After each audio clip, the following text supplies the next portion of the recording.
Daenerys Targaryen stood upon the highest balcony of the Great Pyramid in Meereen, the wind brushing her silver-gold hair away from her face as she looked out over the city she had conquered. In the haze of heat rising from the streets below, she could see the freedmen going about their lives, forging a new order in a land once crushed under the yoke of chains and whips. The great harpy statue had long been pulled down and shattered, yet the scars of enslavement ran deep in the hearts of this place, and in Daenerys's own heart as well. Though she had halted the violence here, she could feel the restlessness within her. Conquering Meereen, liberating Slaver's Bay, had been only the beginning of her destiny. Across the sea, the Seven Kingdoms beckoned, and beyond even that, an ancient call stirred in her blood, drawn from the knowledge that she was the last scion of a ruined empire. Yet something in the air that evening felt different, a new hush in the swirl of desert wind. Even Drogon, Regal, and Viserion, perched upon nearby spires, seemed to share her unease, lifting their massive heads to stare into the same direction, as if summoned by a specter only they could sense. Daenerys's mind ran over the warnings Ser Barristan had once told her about the Targaryen line, how they had been known for their boldness, but sometimes for their madness as well, for the blood of dragons was potent indeed. She wondered if the throbbing in her temples, the sense of ancient beckoning, was a glimmer of that same dangerous legacy. The rumors had reached her ears in whispers at first. Old Valyria, the doom-shattered homeland of her ancestors, a place now infested with disease and madness. Sailors who ventured too close claimed they heard disembodied voices and saw specters drifting across the waters. Ships that strayed into the smoking sea often never returned. The tales were enough to scare the bravest men away. But Daenerys Targaryen was not a man, and she refused to be ruled by fear. She could almost sense a pull, as if old Valyria itself beckoned her to come closer, to uncover what had been lost so many centuries ago.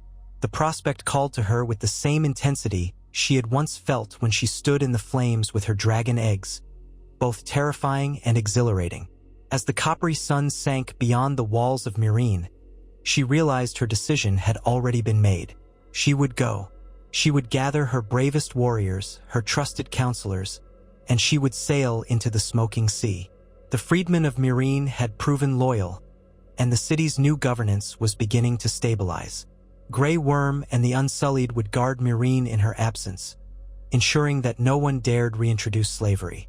Daario Naharis, ever adventurous, would surely insist on accompanying her, and Missandei, with her quick wit and knowledge of languages, would be invaluable on such a perilous journey. Tyrion Lannister, now her hand and valued advisor, would doubtless point out 100 practical reasons why it was a bad idea, but she also suspected that he could not resist the lure of a great mystery. That evening, she summoned them into her private audience chamber, a broad hall whose walls were hung with tapestries depicting her conquests and the heraldic symbols of House Targaryen. The three-headed dragon, red on black, representing Aegon and his sisters who had once subjugated Westeros. She had only an echo of that old might, but with 3 living dragons, smaller than Balerion the Black Dread yet mighty all the same, she was hardly without power. But to face the unknown horrors of old Valyria, she might need something more than what she already possessed. The memory of her ancestors' glory and the pang of their downfall weighed upon her mind as she met her advisor's eyes. Tyrion was the first to speak, pacing across the marble floors, a goblet of wine in his hand. The rings on his fingers clinked softly as he gestured. "Your Grace, old Valyria is not just ruins. It is said to be cursed. Disease, monsters, whatever was unleashed by the doom still lingers there. 1,000 will say you court your own demise in going." "I have heard the stories too," she replied, her voice echoing. "But I cannot ignore this. The Targaryens who fled Valyria before the doom carried with them knowledge of dragons and perhaps some fragments of sorcery. Yet the cataclysm destroyed so much. I want to understand what was lost, and perhaps find something that might secure my hold on the world I am shaping. We have peace in Meereen, and I still plan to return to Westeros to claim the Iron Throne. But the power of old Valyria might tip the scales against those who would oppose me. The Lannisters, the Tyrells, the Baratheons, whoever lays claim to the throne while I wait. If there are secrets there, I must learn them. Daenerys leaned on his curved blade, eyes gleaming with mischief. I've never known you to shy from danger, my queen. If you go, I go. I'd rather sail into hell at your side than stay safe on shore without you. Missandei's expression was less certain, her large, dark eyes flicking nervously from one face to another. Many legends speak of the stone men, she said softly, and the grayscale that turns men to madness. Others say that vile creatures prowl those shores now. If the queen ventures there, how do we protect her from curses older than we can know? A hush fell. The word curse seemed to slither through the room like a living thing, lingering even after Missandei had finished speaking. Outside, the setting sun's last rays painted the sky a deep red, the color of fresh blood.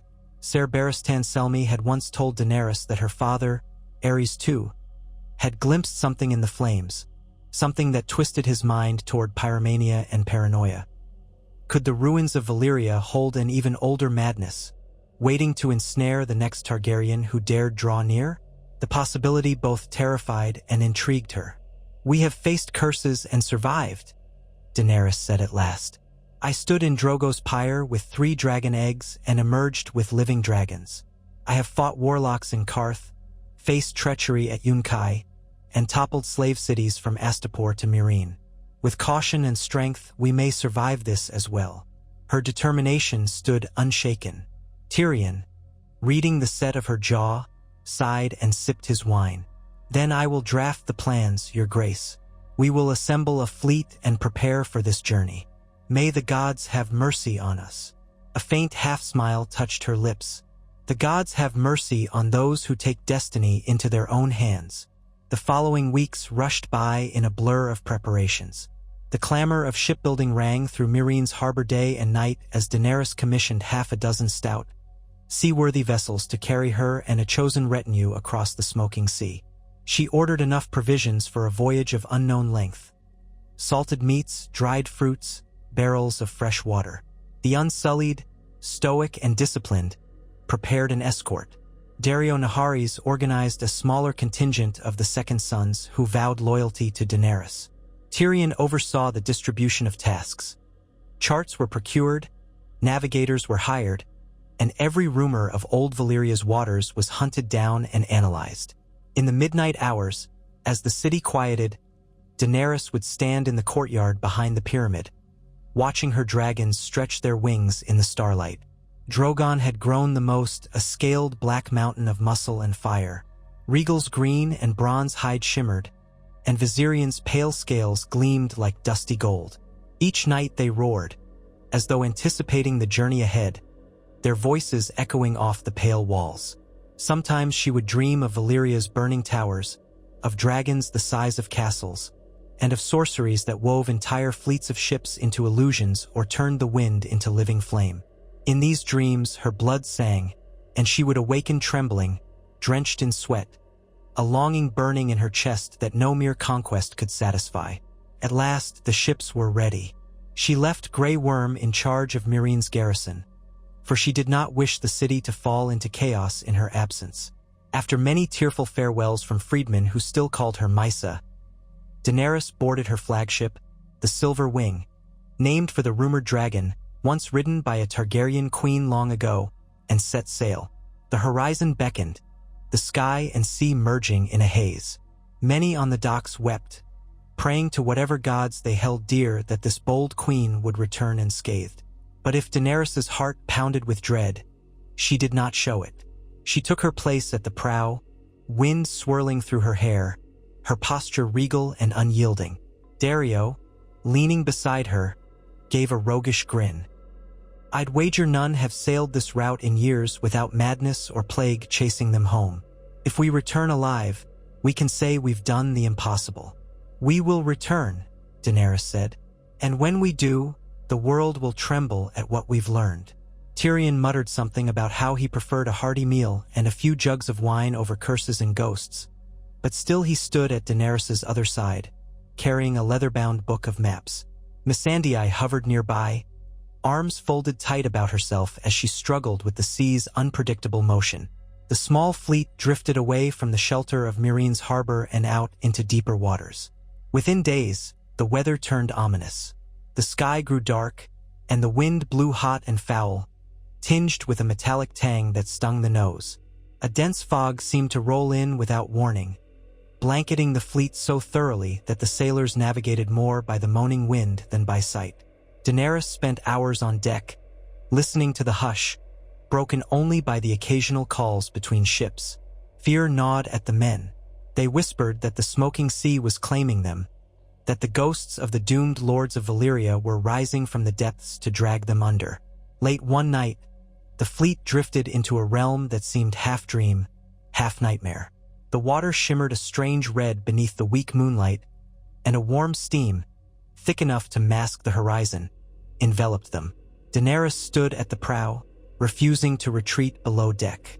Even in the eerie darkness, she glimpsed shapes that might have been towering spires in the distance.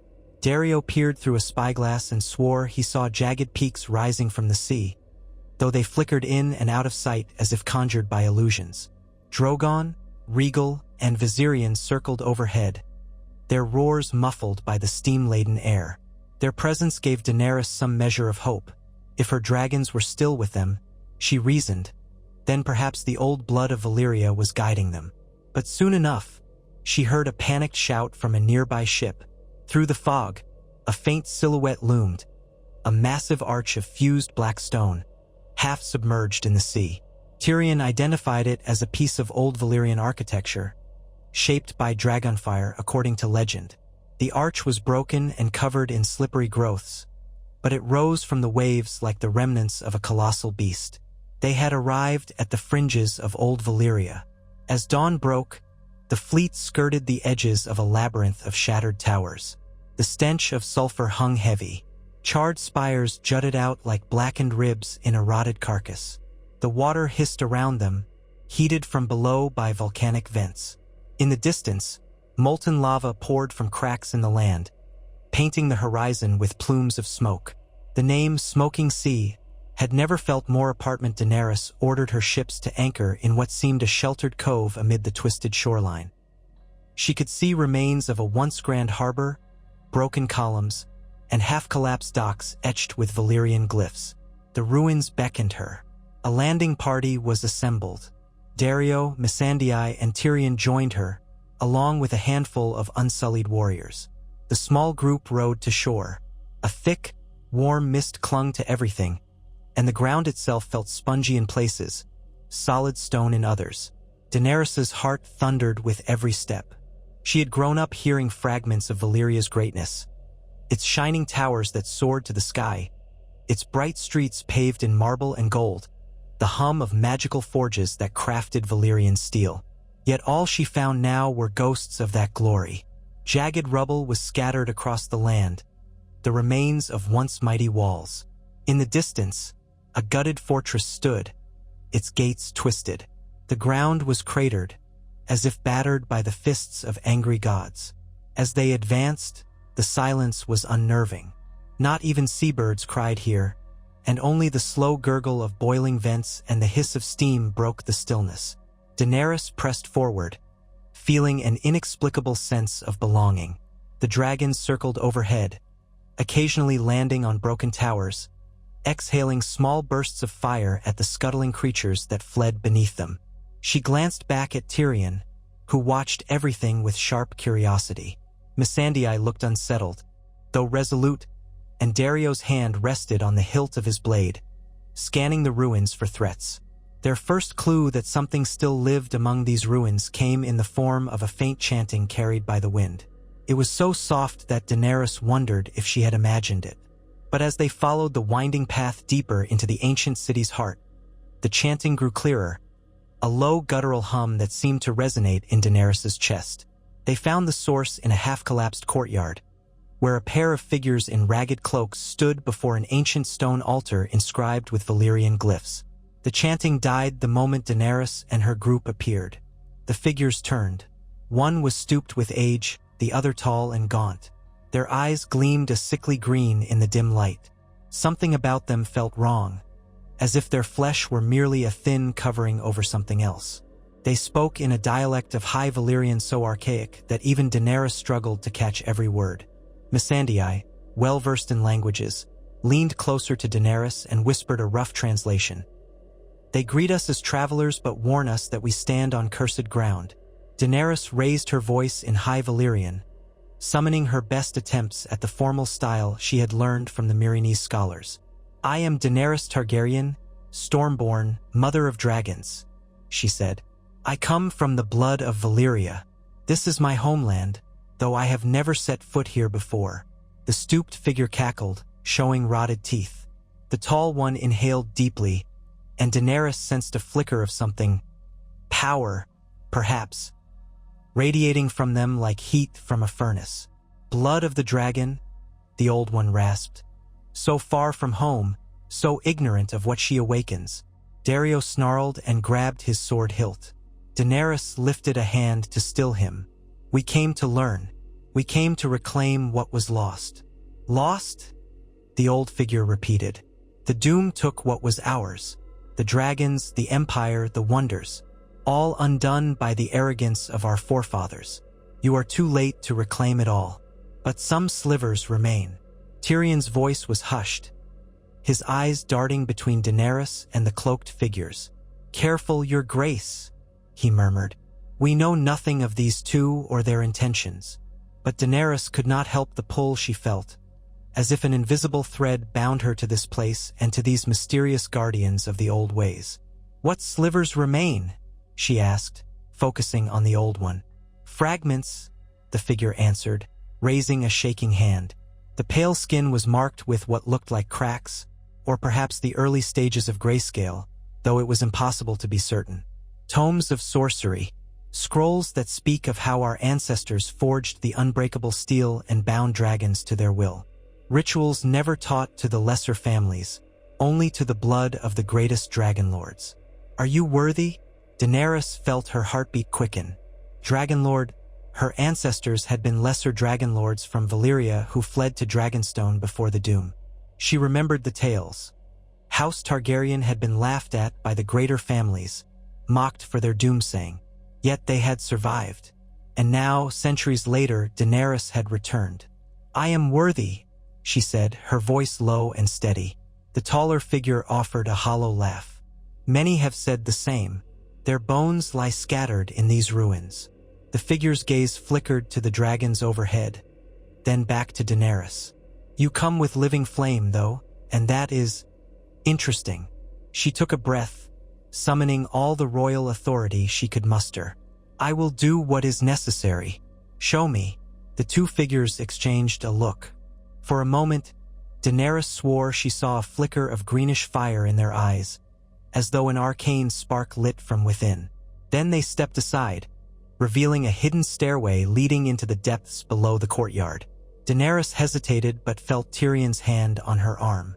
Don't go alone, he whispered. This place is riddled with foulness. She nodded.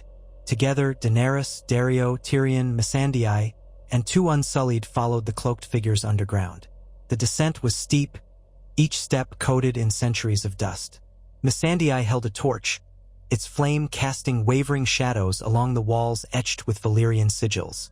The air grew hotter as they went, and the smell of sulfur intensified. Daenerys's dragons must have sensed her departure into the depths. She heard Drogon's distant roar, reverberating through the stone. At last, they emerged into a vast subterranean chamber lit by geysers of steam and pockets of glowing lava. The architecture here was twisted, half melted by some colossal heat in the distant past. Strange symbols were carved everywhere, runes that Daenerys did not recognize but that hummed with an uncomfortable energy. At the chamber's center stood a massive stone dais upon which rested a single metallic chest, black and unmarked, secured with a lock that appeared to be forged from Valyrian steel. The old figure approached the dais, beckoning Daenerys closer. Within lies a fragment of what was lost, a tome from the vaults of the greatest Dragonlord families, salvaged and kept hidden here by our kind. But it is dangerous. Tyrion eyed the chest warily. Dangerous in what way? Curses? Spells? Dangerous because knowledge can be as lethal as any sword. Dwarf, the tall figure said, and far more difficult to unmake. Daenerys advanced, laying a hand upon the chest. She half expected it to be scalding hot, but it was merely warm. The surface felt strangely smooth. She saw the reflection of her face in it, distorted by the flicker of lava. For a moment, she thought she saw her features shift, eyes blazing like a dragon's. Then the illusion passed. "Open it," she said, her heart thundering. The taller figure produced a slim key, carved from a translucent stone that glimmered with a faint internal fire. With a twist, the lock clicked, and the lid creaked open. Inside lay a hefty, ancient book bound in dark leather, its pages edged with black filigree. On the cover, a series of Valyrian glyphs spelled out a title that Missandei translated as the Blood Writ of Aerion the Twister. Daenerys felt a shiver. The name was unknown to her, but something about it set her teeth on edge. She reached in and lifted the tome.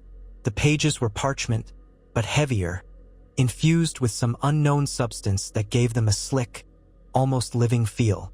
She could see swirling text and diagrams, sketches of dragons, runes, and what looked like instructions for incantations. Missandei leaned close, her brow furrowing in concentration. "These words are older than the High Valyrian we know," she murmured. "It may take time to decipher." Dario looked bored by the talk of incantations. "So we came here for a book? We risked curses, stone men, and worse for some dusty tome." Daenerys, eyes locked on the swirling text, shook her head. "Knowledge of how to truly command dragons is priceless, Dario. Valyrian steel, spells, whatever lies in these pages might allow us to surpass anything known in this age." The old figure cackled again, the sound echoing through the chamber. "Beware, Daenerys Targaryen. The might of Valyria was built on blood magic and terrible bargains with forces beyond mortal ken. If you choose to walk this path, you will find your power, but it may devour you." "I am the blood of the dragon," Daenerys said, carefully closing the book. She felt a surge of boldness, a sense that this was her right. "I will not let it devour me." She turned away from the dais, holding the tome close. She could sense the hum of energy coursing from it. With the artifact now in her possession, she felt a sudden clarity. She had come here for a reason, and she would not leave empty-handed. Tyrion exchanged glances with Dario, seeming uneasy. Missandei lingered, scanning the runes etched into the walls, the flickering glow of magma reflecting in her eyes. The cloaked figures did not bar their way as they climbed back up the winding steps toward daylight. Once at the surface, they realized how long they had been below. The sky above was a murky gray, shot through with streaks of red. Another day had dawned over old Valyria. Daenerys emerged from the courtyard, gripping the tome, and saw her dragons perched on a nearby broken tower. Drogon roared at the sight of her, as if urging her onward. She sensed his excitement, her own was no less. They returned to the landing boats, wordlessly crossing the steaming water to their ships. Daenerys ordered the fleet to sail further along the coast, deeper into the ruined territory. She felt compelled to explore more, to see if there were other artifacts or secrets that might bolster her cause. Tyrion argued for caution, but he did not press the matter too strongly. Curiosity burned in his mismatched eyes as well, and Daenerys suspected he also wished to see what might be gleaned from Valyria's ruins. As they voyaged along the coastline, they beheld scenes of devastation. Entire cities had been swallowed by lava flows or sunk beneath the smoking sea. Crumbling aqueducts and half-toppled statues jutted from the water. The air smelled of ash and brimstone. Occasionally, the men glimpsed shapes sliding beneath the red-tinged waves, shapes too large to be normal fish.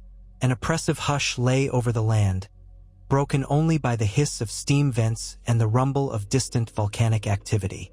Over the next few days, Daenerys, Tyrion, and Missandei pored over the blood writ of Aerion the Twister. Slowly, they unraveled fragments of arcane knowledge. Much of it was cryptic. References to forging living chains of fire, to harnessing a dragon's will with spells that involved blood sacrifice, to amplifying one's own bond with dragons through ritual.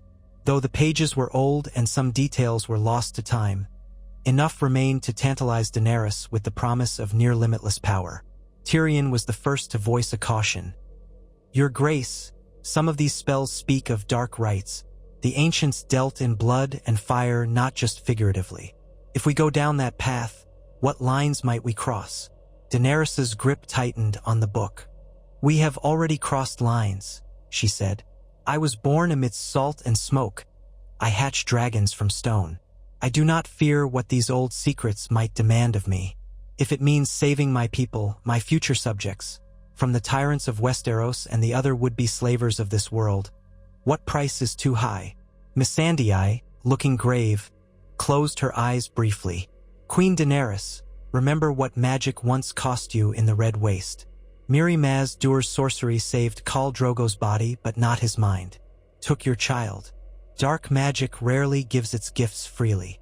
The reminder stung, and Daenerys felt a pang of sorrow for Rhaego, the son she lost. Yet she could not deny a sense that this was different. Mirri Maz Duur had been a cunning creature, using her knowledge to exact a cruel vengeance. The tome, on the other hand, was Valyrian, a legacy of her own bloodline. Could it betray her? Or was it meant for her alone? She was not a frightened girl anymore. She was the mother of dragons, breaker of chains.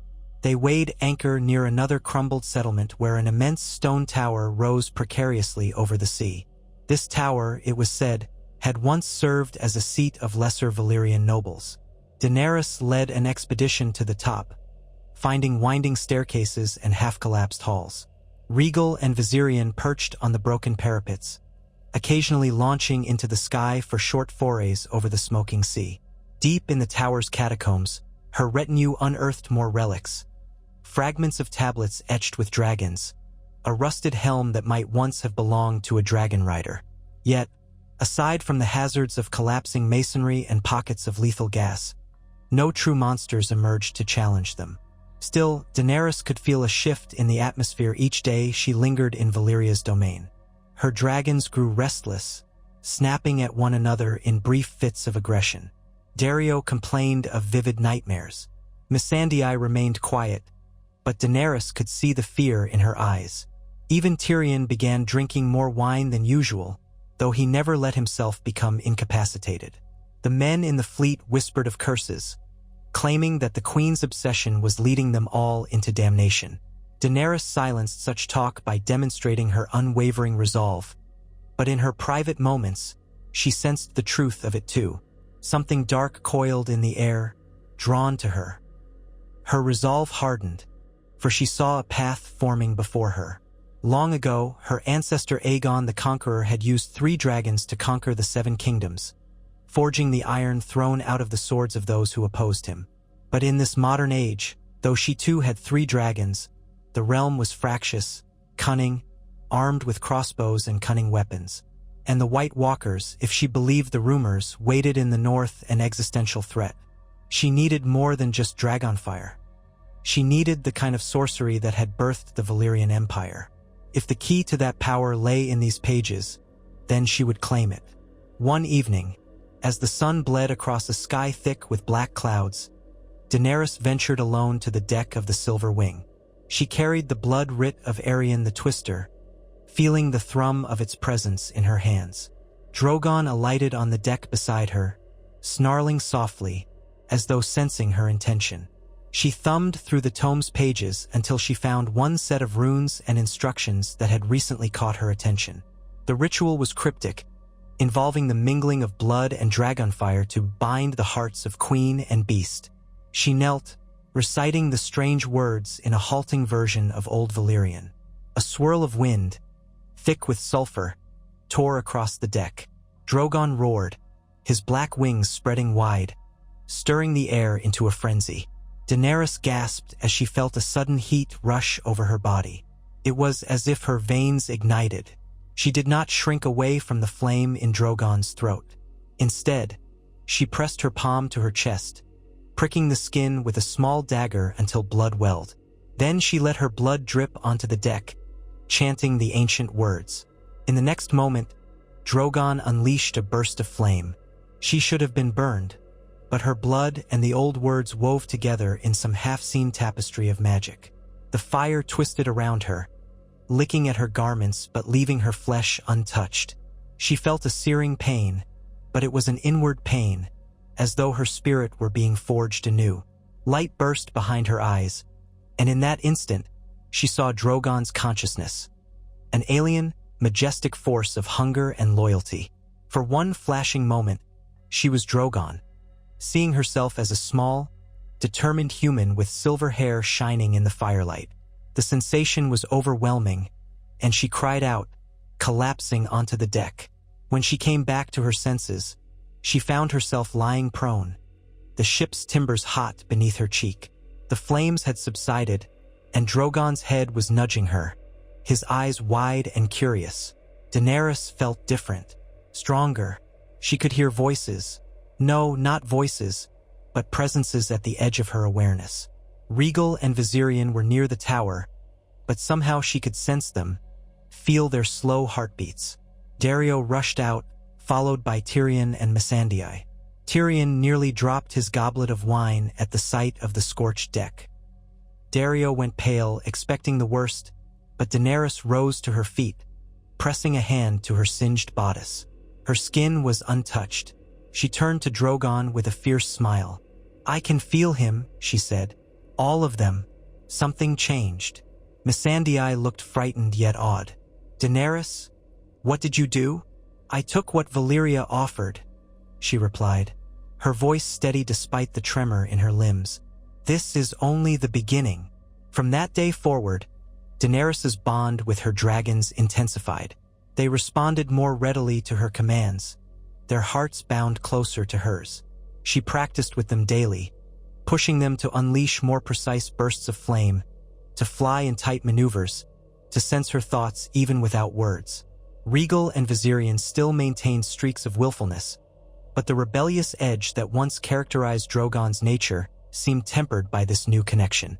A sense of unspoken communication formed between them and their queen, shocking all who witnessed it. The men in the fleet, those who had survived the journey and the stifling atmosphere, spoke in hushed reverence of Daenerys as not merely the mother of dragons, but as the living embodiment of Valyria reborn. Some believed she was blessed by the old gods of Valyria. Others whispered that she was damned by them. Regardless, her power was undeniable. Tyrion, ever cautious, told her privately that this magic might gain her the Iron Throne, but it also might destroy her. She told him that so long as she had the chance to free the world from tyrants, to break the wheel, she would not flinch from the price. Eventually, the expedition decided it had gleaned as much as it could from old Valyria without succumbing to the land's lingering horrors.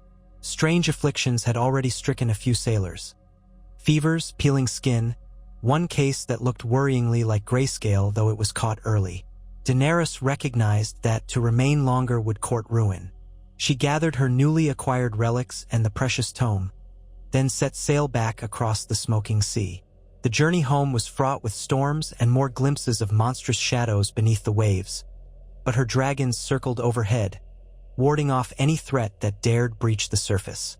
At last, the fleet emerged from the sulphurous fog, and fresh sea breezes filled their sails. The men wept with relief, praising the Seven or the Red God or the gods of their former masters. Daenerys, however, stood at the prow, gazing back at the vanishing shape of that cursed land. She felt like she was leaving a part of herself behind, yet she carried with her something infinitely more important: the legacy of Valyrian sorcery. Upon returning to Meereen, she discovered that Grey Worm had maintained order well enough, though tensions still simmered between former masters and freedmen. Yet Daenerys hardly took time to settle. She summoned the leaders of her forces, the Unsullied, the Dothraki Khalasar that had pledged to follow her across the sea, the Second Sons. She made an announcement that rippled through the city.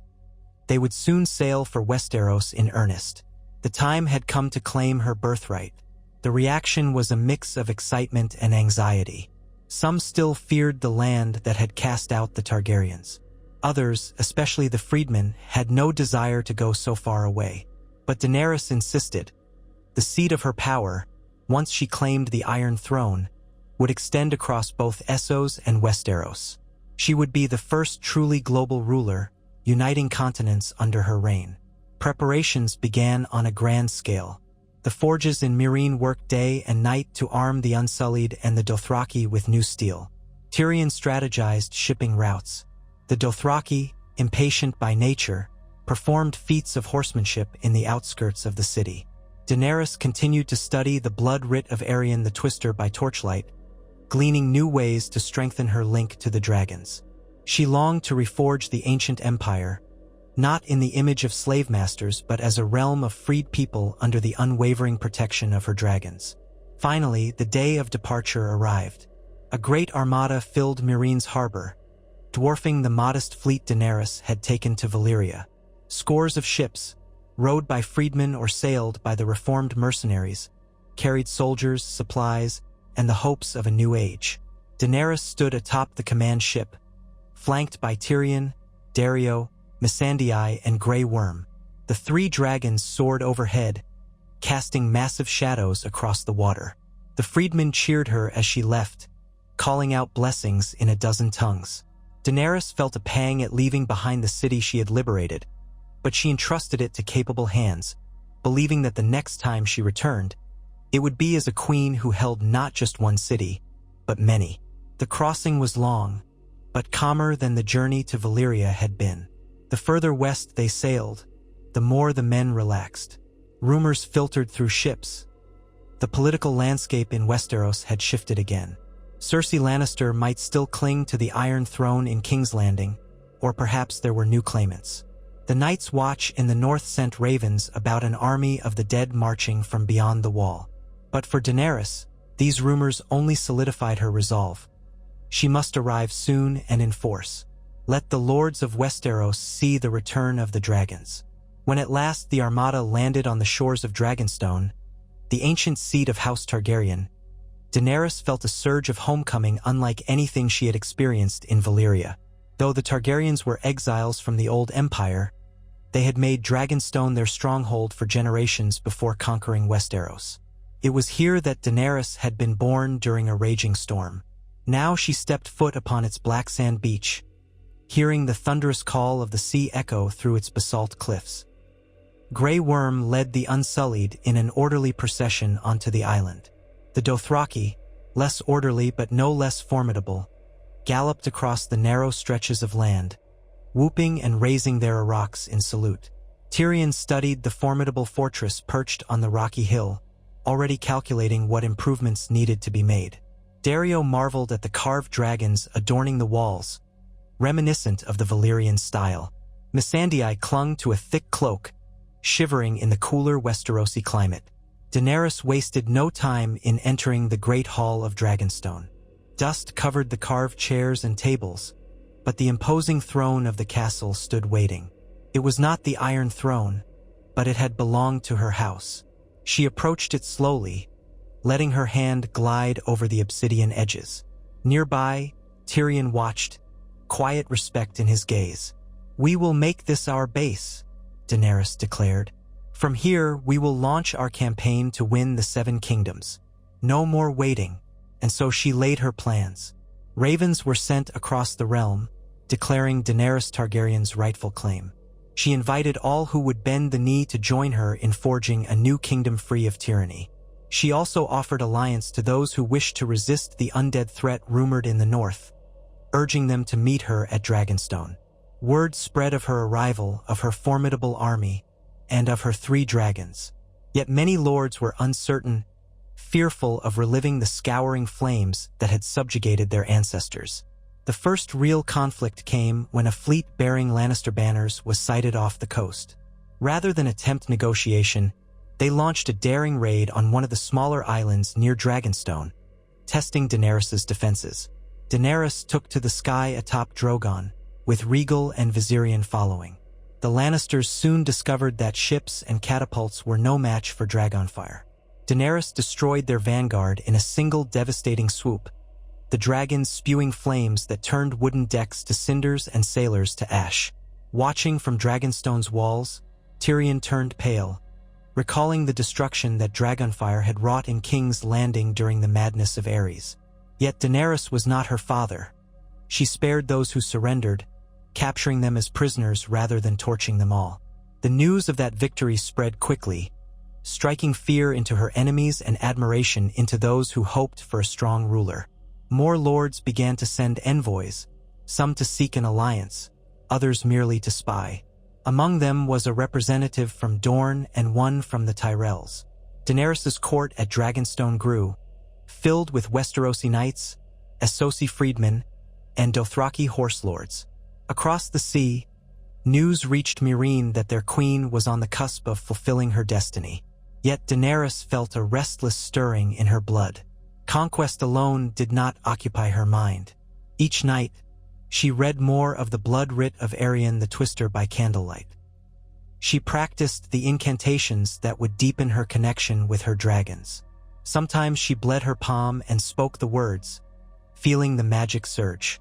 She sensed Drogon's presence as if he were part of her own flesh. His hunger, his rage, his triumph when diving through the air. Rhaegal and Viserion also answered her call, though their bonds were slightly less intense. Her first major land engagement occurred when she led her army onto Westeros proper, accompanied by the Dothraki and the Unsullied. They marched to meet a Lannister force near the Rose Road, rumored to be carrying supplies from the Reach. Scouts had warned the Lannisters, who prepared a defensive formation, replete with scorpions, large crossbow-like weapons designed to pierce dragon hide. Daenerys responded by ordering a swift cavalry charge. The Dothraki thundered forward, unleashing war cries. She soared above them on Drogon, feeling his heartbeat merge with hers. Arrows and scorpion bolts shot skyward, some narrowly missing. A few struck Drogon's scales, but they glanced off or lodged without piercing deeply. Rhaegal and Viserion swept in from the flanks, setting ablaze the Lannister lines. The entire battlefield erupted into chaos. Men shouted, horses bolted, wagons exploded in flame. Daenerys surveyed it all with a mixture of grim resolve and savage exhilaration. She hated the necessity of war, but she had spent her life fighting for her rightful place. She gave the Lannisters a chance to yield, bellowing the order from the sky, but most refused, spurred on by their commanders. By the time the sun set, the Rose Road was a scorched stretch of land, littered with the dead and dying. Daenerys's victory was total, though she dismounted from Drogon to walk among the aftermath, sorrow tugging at her. She remembered the slaves she had freed, how she had once dedicated herself to mercy. War, however, was cruel even with the best intentions. After that battle, many more houses declared for her, awed by the power of dragons reborn. Yet whispers spread that she was a tyrant in the making, reminiscent of the Mad King's lust for burning his enemy. Yes, Tyrion insisted they show mercy to captured lords, so Daenerys offered them a choice: bend the knee or face the dragon. Some knelt. Others chose pride over life, and she executed them with dragonfire. The realm took notice. Her legend, both as a liberator and as a destroyer, grew. Amid this escalation, emissaries from the north arrived, carrying pleas for help against the White Walkers.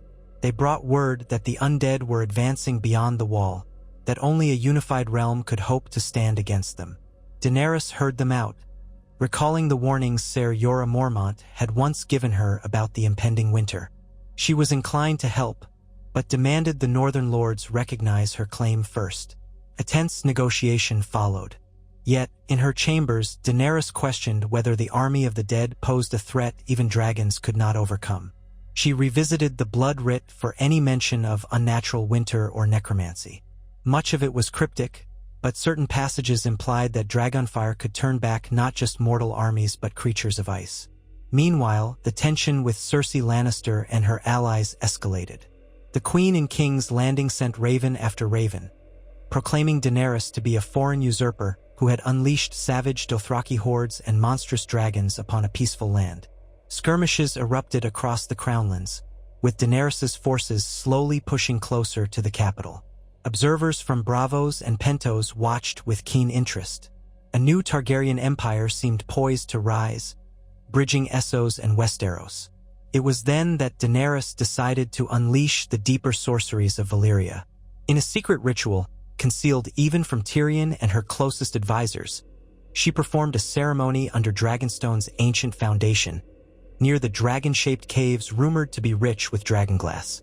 She drew runes on the cavern floor with her own blood, chanting the words from the blood writ that spoke of binding storms to the will of dragons. Her voice echoed, accompanied only by the dripping of water from stalactites. As she finished the incantation, the air crackled with electricity, and Drogon, Rhaegal, and Viserion roared outside the castle, as if in answer. The entire fortress trembled. For a moment, Daenerys thought she felt something older than Valyria stir beneath the earth. But then it passed, and she emerged from the cave, her eyes aglow with new conviction. In the days that followed, storms battered the narrow sea, hindering the movement of enemy ships. Word spread that Daenerys Targaryen could conjure tempests at will, a rumor she neither confirmed nor denied. She soon discovered that her dragons seemed more energized, their flames burning hotter and longer. Soldiers in her army began calling her the Storm Dragon. Tyrion, both amazed and alarmed, confronted her about the rumors, sensing that something had changed in her bearing. She only smiled enigmatically, neither confirming nor denying her new sorceress endeavors. Now, her march toward King's Landing began in earnest. Cersei had fortified the city with scorpions placed on the walls, caches of wildfire hidden below the streets, and the remnants of the Lannister army entrenched at every gate. The Golden Company had been hired, mercenaries of Essos known for their discipline. Yet Daenerys had dragons, Dothraki screamers, unsullied legions, and the secret arts gleaned from old Valyria. As her forces approached the city, the tension in the air was palpable. Ravens flew overhead, the small folk hid in their homes or fled. On the eve of the battle, Daenerys stood atop a ridge overlooking Blackwater Bay. Dragonstone loomed behind her across the water, the lights of King's Landing flickering ahead. She reflected on how far she had come. A timid girl in Pentos sold to Khal Drogo, a Khaleesi forging her way through the Red Waste, a breaker of chains in Meereen, and now a conqueror on the cusp of reclaiming the throne stolen from her family. A swirl of wind, reminiscent of the smoking sea, tugged at her hair. She could sense Drogon's anticipation in the back of her mind, a coiled spring of fury ready to be unleashed. The battle began at dawn. Daenerys mounted Drogon, leading her dragons into the sky. The scorpions on the city walls unleashed a hail of bolts. She guided Drogon with uncanny precision, weaving between them, incinerating the war machines with blasts of dragonfire. Rhaegal and Viserion rained destruction on the gatehouses and towers. The Unsullied advanced in disciplined ranks, taking advantage of the chaos. The Dothraki swept through the outskirts, capturing or killing any Lannister detachments in their path. The defenders, despite their cunning fortifications, struggled against the raw power of 3 dragons. Still, King's Landing was massive, and Cersei's last line of defense lay in the Red Keep, rumored to be wired with wildfire. Tyrion had warned Daenerys that if Cersei felt cornered, she might ignite the entire city. Daenerys attempted to force a quick surrender, circling the Red Keep on Drogon, bellowing that the city must yield or face destruction. Bells tolled across the city, a signal that many took to mean surrender. But to Daenerys' surprise, green flames erupted in pockets across the city, the dreaded wildfire. Explosions rocked entire districts, flames igniting shops and homes. Civilians screamed. Tyrion, leading a flank on foot, cried out in horror as the city began to burn from within. The sense of betrayal, Cersei would rather destroy the city than surrender, crackled in Daenerys' veins. Rage consumed her. She remembered all the suffering she had endured, the injustice. She remembered the callousness of tyrants. In a moment that would reshape history, Daenerys urged Drogon to unleash a storm of flame upon the battlements, upon the armies still resisting, upon the Red Keep itself.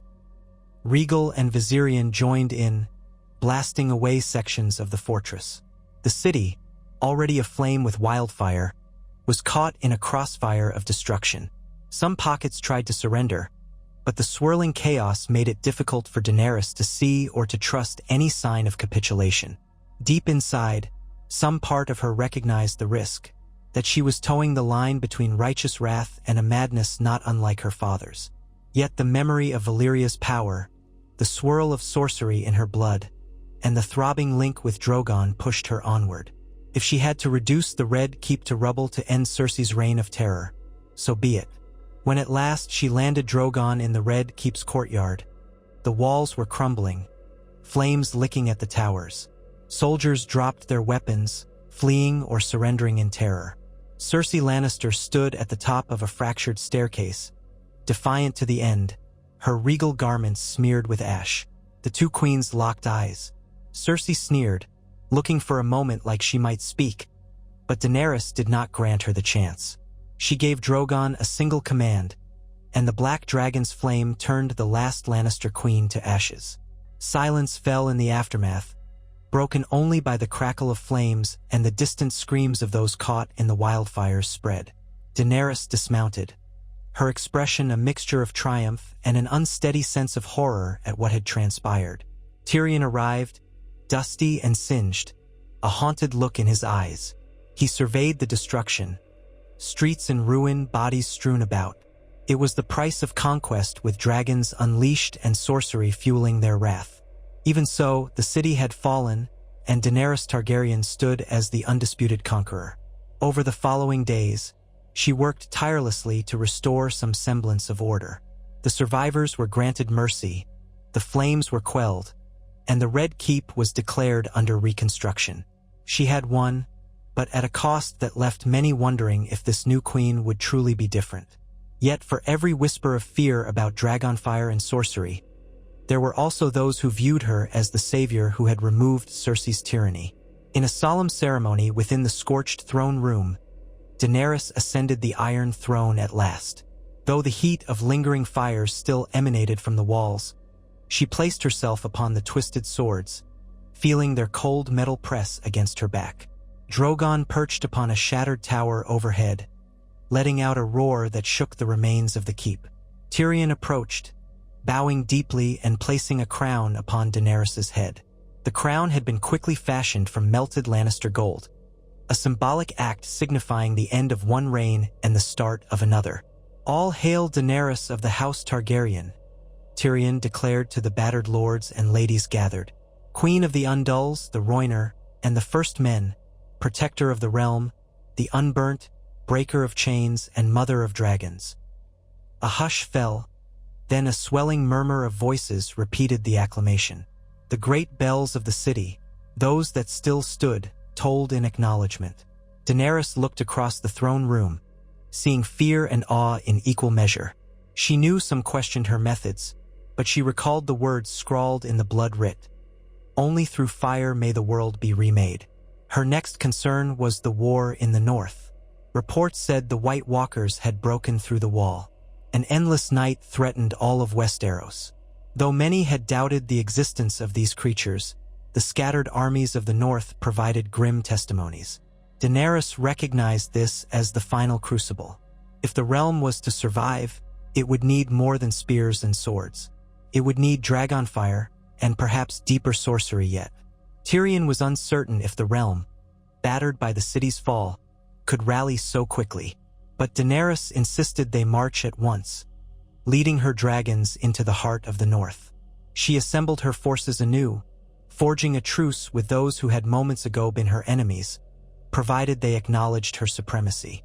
Some balked, but when faced with an army of the dead, politics lost much of its potency. The northern lords, hardened by the cold and the knowledge of the Night King's approach, reluctantly bent the knee. Jon Snow, now called king in the north by some, or the bastard of Winterfell by others, tried to negotiate a separate alliance, but Daenerys made it clear that she was queen of all Westeros.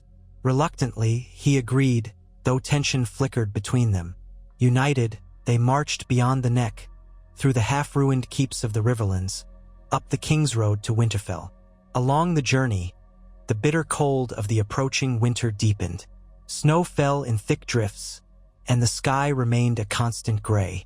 Daenerys felt the chill in her bones, but a strange heat still radiated from within her, as if the Valyrian sorcery burned in her veins. Her dragons struggled with the cold air, yet they pressed on, their fiery breath illuminating the snowy plains. At Winterfell, she met with the remnants of the Stark forces, the Vale Knights, and even some Ironborn survivors, all braced for the inevitable assault of the White Walkers. Daenerys studied the blood writ in her tent each night, seeking any mention of beings of ice and death. Some lines hinted that a dragon's flame could banish even the darkest winter, but there were also references to a deeper magic requiring sacrifice. Daenerys hesitated, remembering the warnings of blood magic. She vowed she would not pay that price unless it became absolutely necessary. At last, the long night came. The army of the dead appeared on the snowy horizon, a mass of shambling wights led by tall, pale figures with glowing blue eyes. The wind carried a sound like 1,000 ice crystals snapping underfoot. Daenerys mounted Drogon, spurring him into the sky. Rhaegal and Viserion followed, though the latter's flame sputtered in the freezing air. Below, the combined forces of North and South braced for impact, standing side by side. Unsullied pikes, Dothraki screamers, Northern bannermen, Knights of the Vale, all under the Targaryen banner.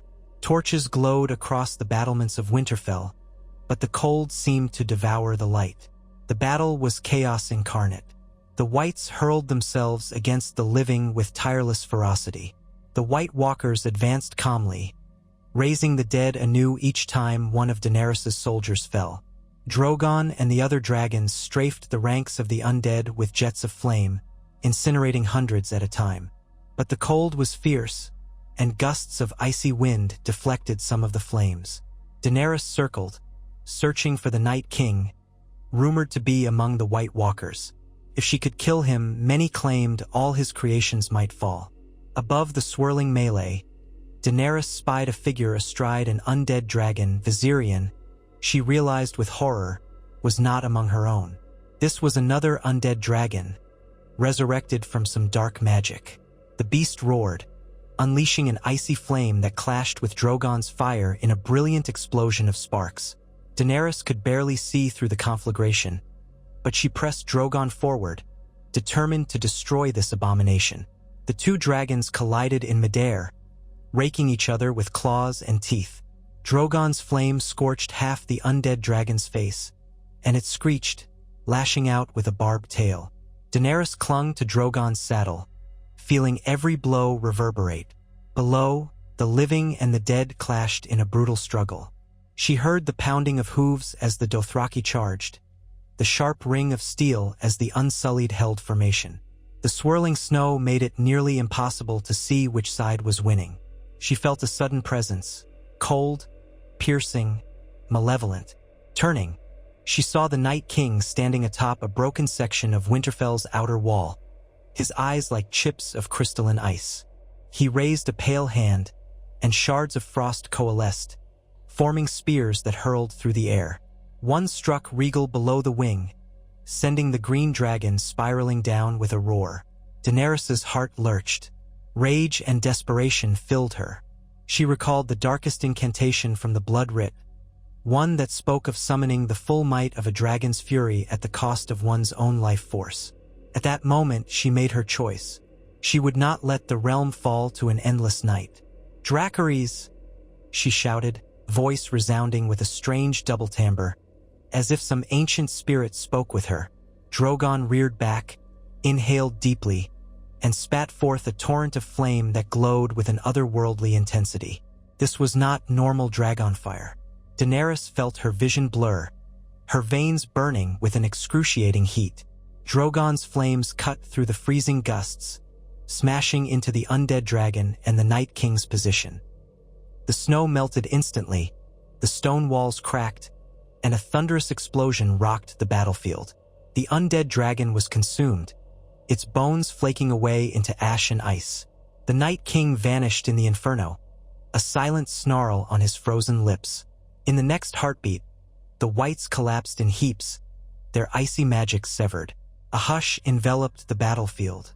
Surviving soldiers stared in disbelief as the dead simply fell where they stood. Slowly, cheers rose, disbelieving at first, then fervent. The Night King was defeated. Dawn broke on the horizon, the sky turning pale blue as if to signify the end of the long night. Daenerys, however, barely clung to consciousness atop Drogon. That final blaze of sorcery had taken a toll on her. Her vision spun, and she tasted blood in her mouth. Drogon landed heavily on the courtyard, trembling from the energy he had unleashed. Soldiers rushed forward, calling for a maester, for the Queen's Guard. Tyrion was among them, horror etched on his face as he realized Daenerys was badly wounded by her own magic. She slid from Drogon's back, collapsing into the snow. The world dimmed, but she felt arms catch her. She saw Tyrion's concerned face, then Jon Snow's, then Grey Worm's, all swirling in her fading vision. A wave of fatigue weighed her down, yet a sense of triumph warmed her heart. She had saved them all from darkness. She had reshaped destiny through dragonfire and ancient Valyrian sorcery.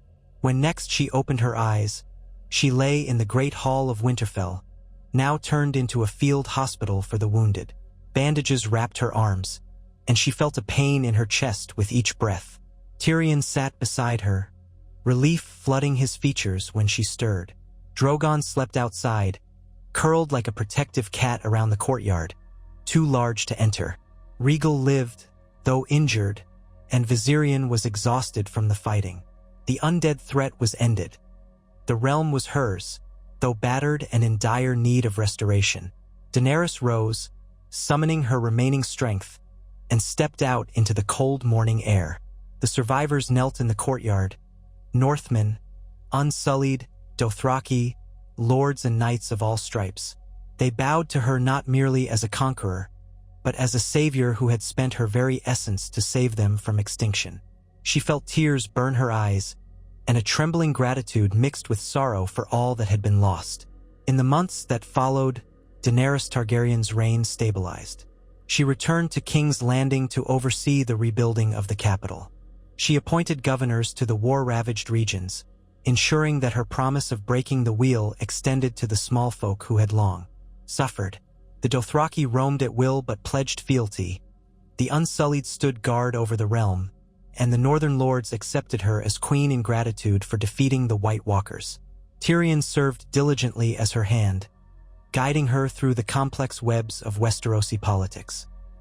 She still felt the lingering effects of the sorcery she had unleashed. Her hair, once silver gold, showed streaks of white at the tips, and at times she woke from dreams of the smoking sea to find her body feverishly hot.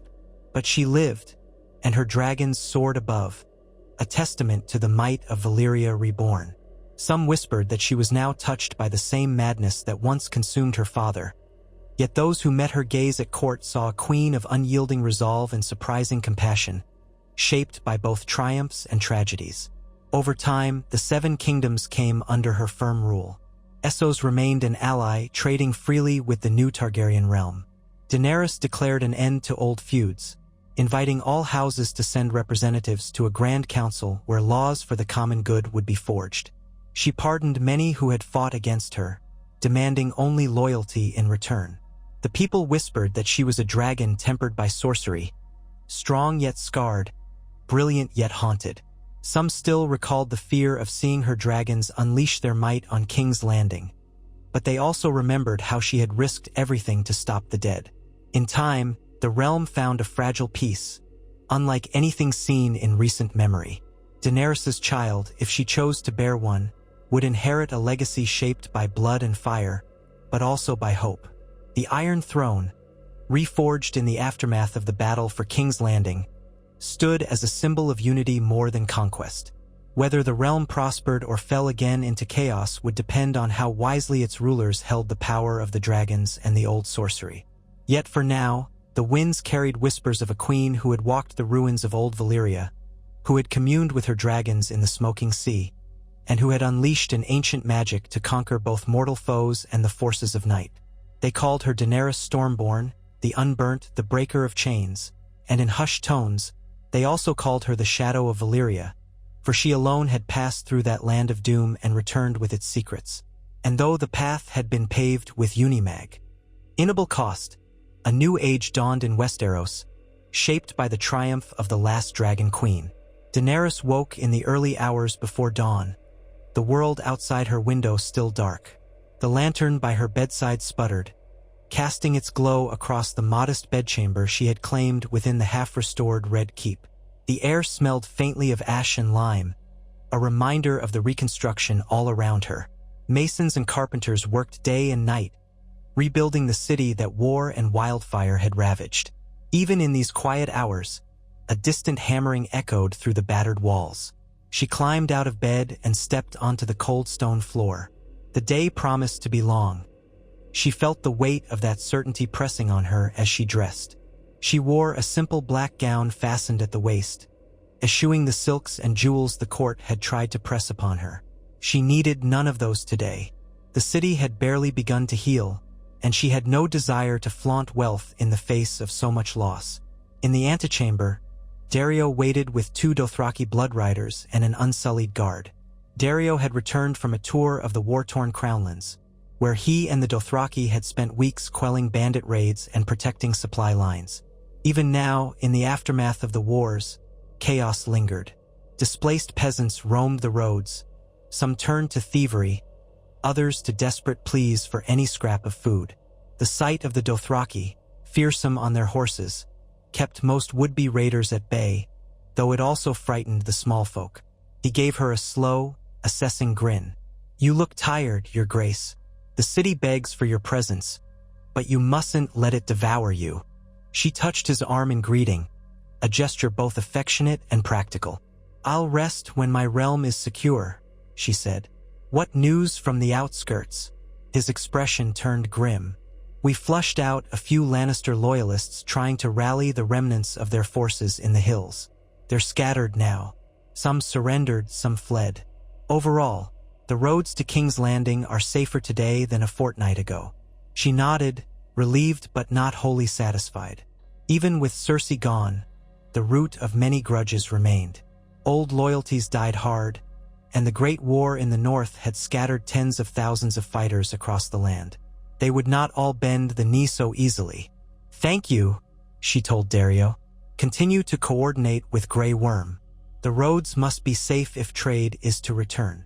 Dario inclined his head, but his bright eyes lingered on her, as though searching for something in her features.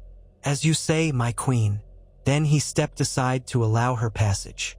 She made her way to the council chamber, where Tyrion, Missandei, and a handful of other advisors awaited. Tyrion was already poring over reports, his hair in greater disarray than usual. A tapestry of maps, letters, and scrolls spilled across the long table. The morning sunlight fell through a narrow window, illuminating a swirl of dust motes. Tyrion looked up at her arrival. "Good morning, Your Grace," he said, though there was an anxious lilt to his tone. He plucked up a parchment. "We have several matters to discuss." She took her seat at the head of the table, scanning the gathered faces.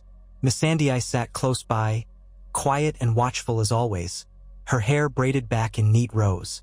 To one side was a new face, Lord Davos Seaworth, the former hand to Stannis Baratheon, now serving as a royal emissary to the Stormlands. Next to him was Ser Brienne of Tarth, who had become a cornerstone in the defense of King's Landing after the wars. Across from them sat a few other lords from smaller houses who had pledged fealty, their manner cautious, uncertain. She could sense the tension. Half these people had been enemies mere months ago. Yet now they were united beneath the Targaryen banner, or so it seemed.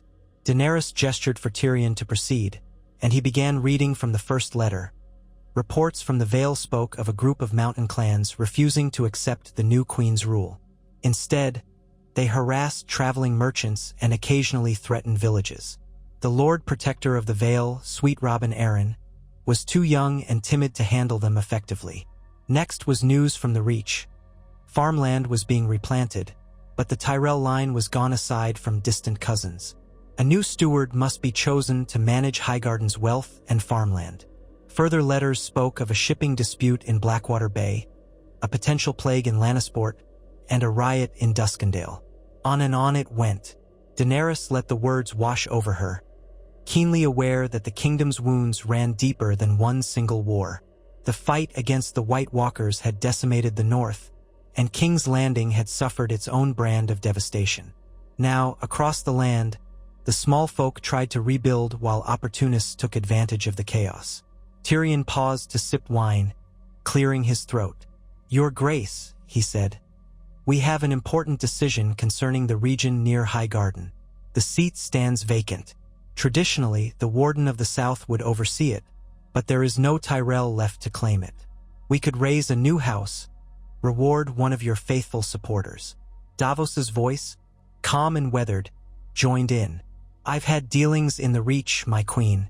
That land is too bountiful and too strategic to leave in uncertain hands. You must choose carefully. The people there need a leader they can trust." Daenerys remembered Olenna Tyrell's fierce intelligence and how House Tyrell had once supported her quest. Yet that great house was gone. She could appoint someone from the lesser houses sworn to Highgarden, or a loyal retainer from her own circle. But she hesitated. The wrong choice could spark more unrest. The right choice could bring peace and renewed prosperity. She turned to Tyrion. "Who do you recommend?" He steepled his fingers, brows drawn. "Randall Tarly is dead. Samwell Tarly has joined the Citadel. He's not likely to want the seat, and I doubt the realm needs a Maester Lord. The Florents are historically close to the Tyrells, but their loyalty can be questionable. The Hightowers rule Oldtown already. Perhaps we consider a different approach. You might grant Highgarden to one of our own allies, a symbolic shift, if you will. Gendry Baratheon, for instance, is widely seen as a humble, fair-hearted sort, and he has no direct claim to the Stormlands with Edric Storm still about. But raising a Baratheon to lordship over Tyrell lands might also cause tension." Brienne spoke up, voice measured but resolute. "Whatever the decision, the people must respect the new lord or lady. Legitimacy matters." Daenerys thought of Gendry, the blacksmith's son who'd once rowed across the sea and been recognized by the late Stannis as Robert Baratheon's bastard. He was a competent warrior, a good man if green in matters of governance. She also considered awarding the seat to someone who had proven loyal from the beginning, perhaps a freedman from Essos, but that might be too radical for the Reach's proud lords. "Draft a list of candidates," she decided, glancing at Tyrion. "We'll weigh the options carefully. For now, appoint a steward from among the local families so that the harvest can proceed. The people need a stable authority." Tyrion made a note, moving on to the next item, a request from the Iron Islands for certain trade privileges. Yara Greyjoy, now controlling most of the Isles, had offered ships in exchange for autonomy. The memory of Euron Greyjoy's brutality flickered in Daenerys' mind, but Yara had stood by her. She would not forget a loyal ally. "Grant her a measure of autonomy," she said. "As long as she does not raid our coasts, the Ironborn may keep their customs. But let her know she still owes taxes to the crown. No realm can stand with separate kingdoms acting independently." As the meeting continued, Missandei rose occasionally to relay translations or references from the various letters. Daenerys reflected on how her dear friend had once been a child slave, and now here she was, shaping the policies of a kingdom. The transformation felt surreal at times. Finally, they came to the matter of a potential new threat: rumors of unrest in the east. Some whispered that a coalition of Volantene nobles resented the abolition of slavery and blamed Daenerys' conquests for the collapse of slave markets. They might be plotting to restore the old ways. Tyrion placed a dispatch on the table, detailing how certain factions in Volantis had quietly been amassing wealth to rebuild the trade routes once dominated by slaves. "They might send envoys to test your resolve," he warned. Daenerys' heartbeat quickened. She remembered her vow to end slavery everywhere, not just in Slaver's Bay. If Volantis rose in open rebellion, it might spark an international conflict. But her own realm was barely at peace. More war so soon would be catastrophic. "We'll send envoys of our own," she said. "They must understand that slavery will find no foothold here, nor will we ignore its return in Essos." She hoped negotiation might avert a confrontation. But in her heart, she sensed this was merely a respite. The old Valyria she had seen, the sorcery she had tasted, power never slept, and there would always be those who yearned to reclaim it. That same ambition thrummed in her own blood, for good or ill. At last, the council meeting ended. The lords and advisors departed, leaving Daenerys and Tyrion alone for a moment. He lingered, thumbing a ring on his finger. "Your Grace," he ventured quietly. "The city recovers, but the memory of the fire remains fresh. You might consider gestures of clemency and mercy to ease their fears. Public works, a remission of some taxes, a feast day honoring the war dead. Show them you're not your father." She sighed, rubbing her temples. "I've planned a public address in the coming days. The people need to see me, hear me. I won't deny we unleashed terrible destruction, but I will make it clear that it was to end Cersei's reign and protect the realm from the dead. We cannot rewrite the past, Tyrion, but we can shape the future." He nodded, relief softening his gaze. "Good. The small folk adore you in Essos. They called you Mysa, mother, for a reason.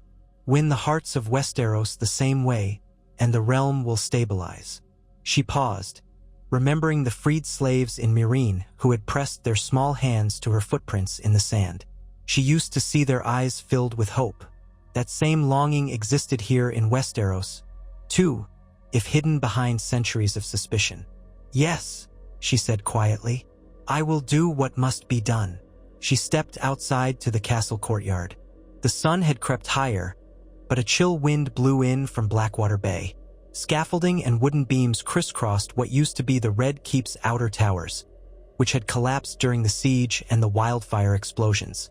Workers in rough-spun clothes clambered over the structure, shouting to one another. In the distance, Drogon perched on a partially rebuilt battlement, wings folded tight. He let out a low rumble when he spotted her, a greeting that vibrated through Daenerys' bones. She felt that subtle bond tug at her soul, a reminder of the sorcery that still pulsed in her veins. She approached him, mindful not to spook the workers. Some gawked at the sight of the black dragon, still uneasy despite all they had witnessed. Daenerys lifted a hand, letting Drogon scent her. His massive head lowered, and she stroked the warm scales at the side of his jaw. Smoke curled from his nostrils. In that silent communion, she felt a fleeting wave of contentment. A promise of unstoppable power, yes, but also a primal intimacy, as if the two of them shared a single heartbeat. Their moment was interrupted by the scuff of a boot behind her. She turned to find Jon Snow standing a short distance away, hair as dark as his Night's Watch cloak, though he no longer wore those black robes. Now he dressed in practical leather and steel, the stark sigil pinned near his collar. He gave her a small, uncertain smile. "How fares the north?" she asked, stepping away from Drogon. He bowed his head in greeting. "Winterfell stands, though the people still mourn those lost to the White Walkers. Some of the free folk returned beyond the wall. Others have settled in the Gift. The Night's Watch remains, but it is a shadow of what it once was. After all, the threat we once feared has ended." She saw a flicker of sorrow in his eyes, the memory of the war they had fought side by side. So many had perished, but they had saved the realm. "I'm sorry," she said softly. "I know they were your people. They were all our people," he replied, and there was something tired yet resolute in his voice.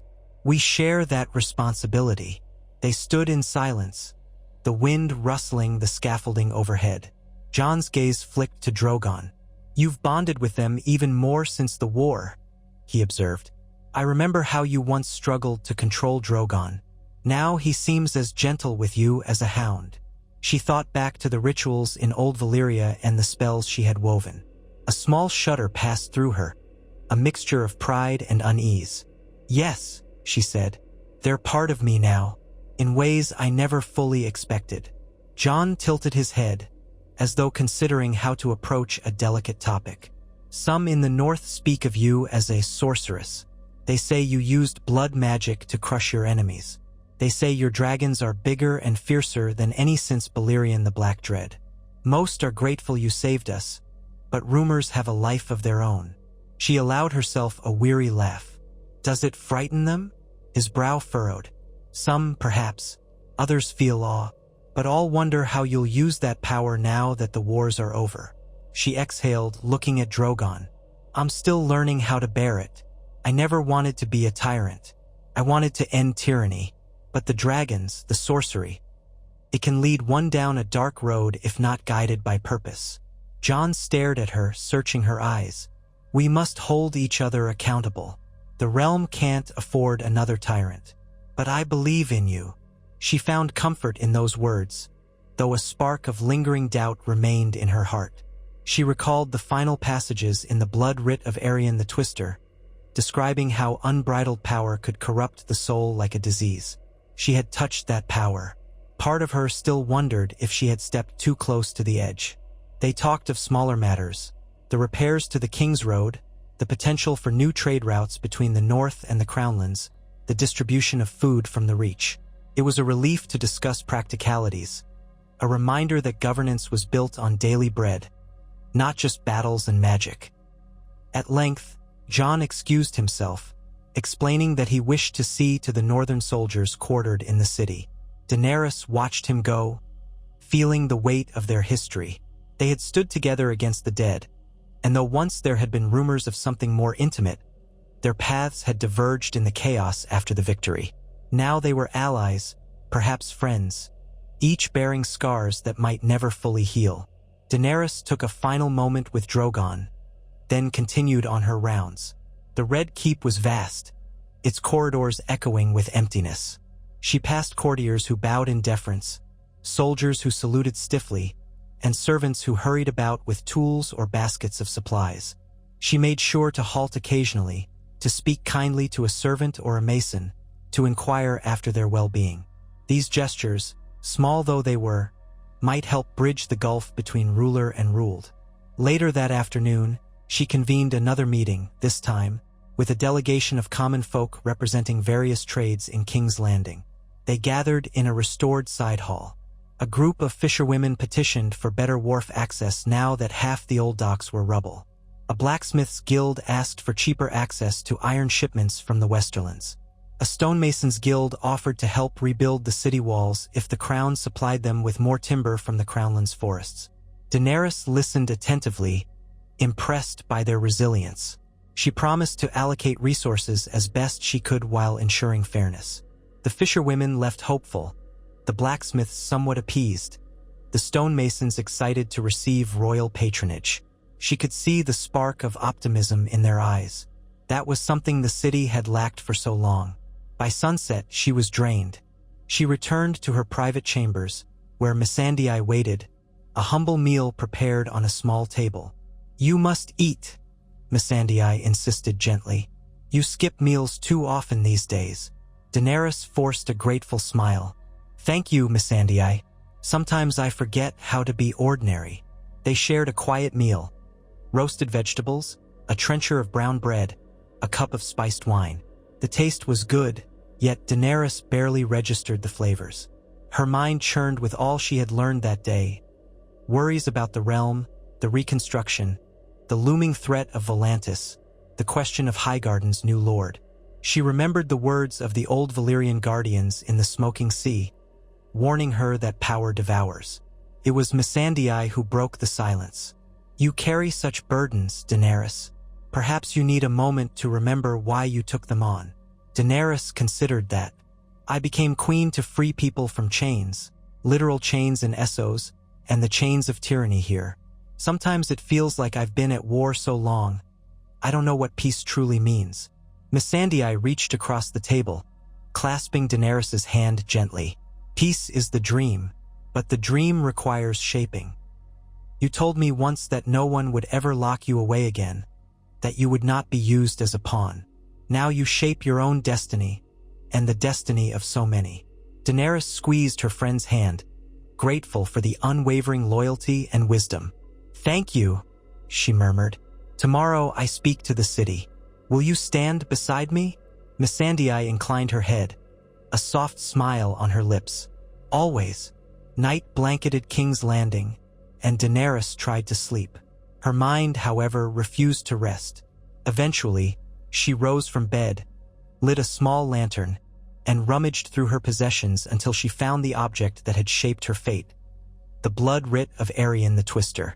She had once considered destroying it, fearing the darkness within. But something held her back, as though part of her recognized that the knowledge could still be needed. She flipped through its pages, the old Valyrian script swirling under the lantern's glow. Some spells had proven worthless or too obscure to decipher. Others she had tapped into with terrifying effect. One particular passage caught her eye now, describing the forging of flame-bound pacts between the Dragon Lords. It spoke of weaving alliances not just by word, but by a shared oath sealed with dragonfire. The text implied that such pacts could transcend normal loyalties, forging a bond that was nearly impossible to break. Her mind turned to the uncertain alliances holding Westeros together. She had forced many lords to kneel through fear of dragons. Others bent the knee out of gratitude for her role in the Great War. But gratitude and fear could fray with time. A deeper union, sealed by something more binding, might be the key to lasting peace. Then again, the words of the book were insidious, laced with references to blood sacrifice and ancient rites. Could she truly use such a method without sliding further into the realm of black magic? She closed the tome, her pulse thrumming. She resolved to keep that knowledge in reserve, an option for a last resort. If the realm threatened to fall apart again, if Volantis attacked or other factions rose to challenge her, she might need every advantage. But not yet. She still believed in mercy and cooperation. The raw memory of the smoldering city after her final assault on Sorcery reminded her how devastating unbridled force could be. The next day dawned clear, though a brisk wind blew in from the sea. Workers and soldiers cleared a broad space in front of the Red Keep. A makeshift platform had been raised with fresh-cut timbers, and banners bearing the three-headed dragon of Targaryen flapped overhead. Word had spread that the queen would address the people. Crowds gathered, a murmur of curiosity and fear.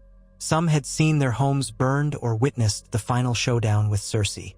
Others had fled and only recently returned. Children perched on shoulders, wide-eyed. Foreign merchants, newly arrived from the narrow sea, craned their necks to get a look at the Dragon Queen. Daenerys emerged onto the platform with her retinue. Missandei at her left, Tyrion and Davos at her right, plus a few knights in resplendent armor. Grey Worm and his Unsullied stood guard at the perimeter, their polished spears catching the sunlight. Nearby, a group of Dothraki riders kept their horses calm.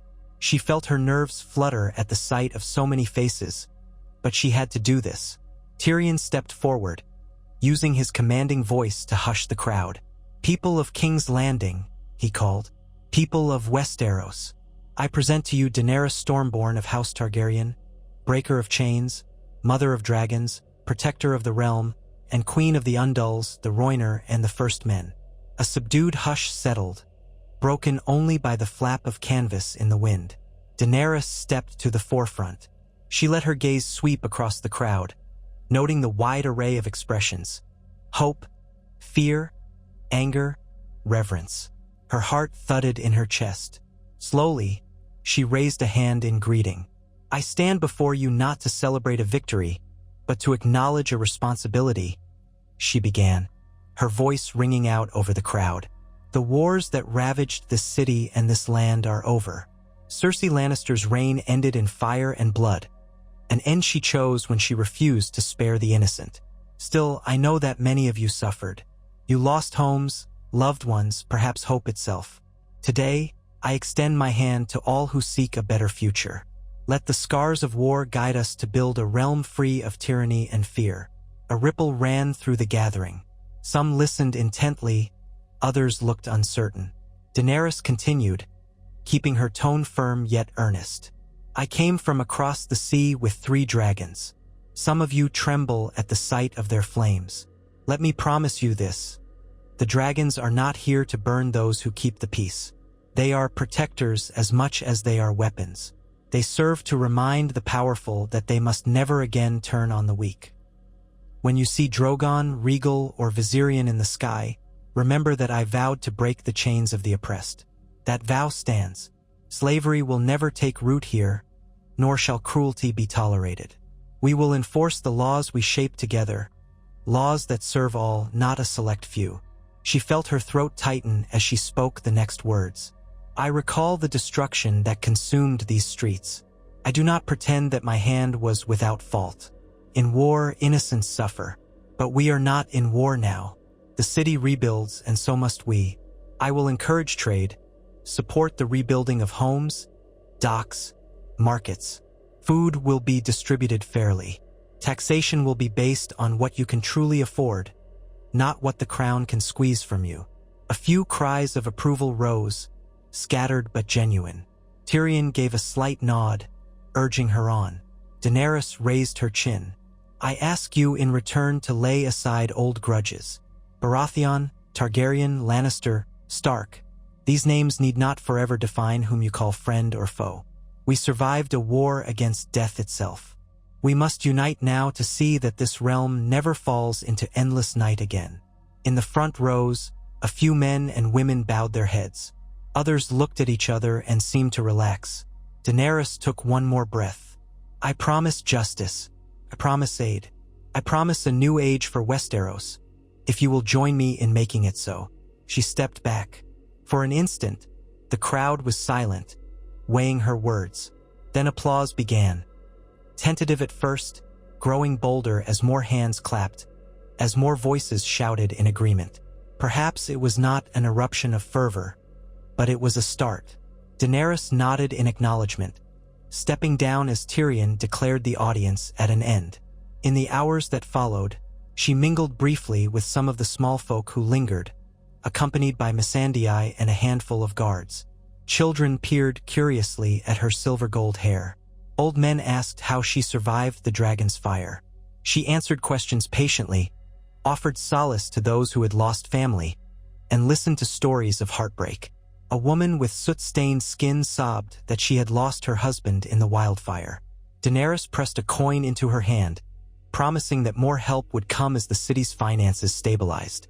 It was a drop in an ocean of need, but it was something. By late afternoon, she withdrew back to the Red Keep, both weary and oddly buoyed by the personal encounters. She sensed that the seeds she planted might grow into loyalty, or at least acceptance, over time. There would still be dissent, of course. She could not please everyone, but she had taken a step away from the shadow of fear that lingered after the conquest. In the courtyard, she found Tyrion waiting with an unexpected visitor, a red priestess clad in deep crimson robes. Her hair was black, her eyes sharp with a peculiar fire. Daenerys froze, recalling the red priests in Essos who had once proclaimed her the prince that was promised, or a savior figure. Most had scattered after she sailed to Westeros, though some had lingered, preaching a new faith in the Mother of Dragons. This priestess introduced herself as Rhalyna. Bowing low, she spoke in a low, musical voice. Blessings of the Lord of Light be upon you, Daenerys Targaryen. I have traveled far to see you. Word spreads of how you banished the long night. Daenerys shot Tyrion a quick look, but he shrugged, implying he had no knowledge of this woman's arrival. Daenerys turned back to Rhalyna.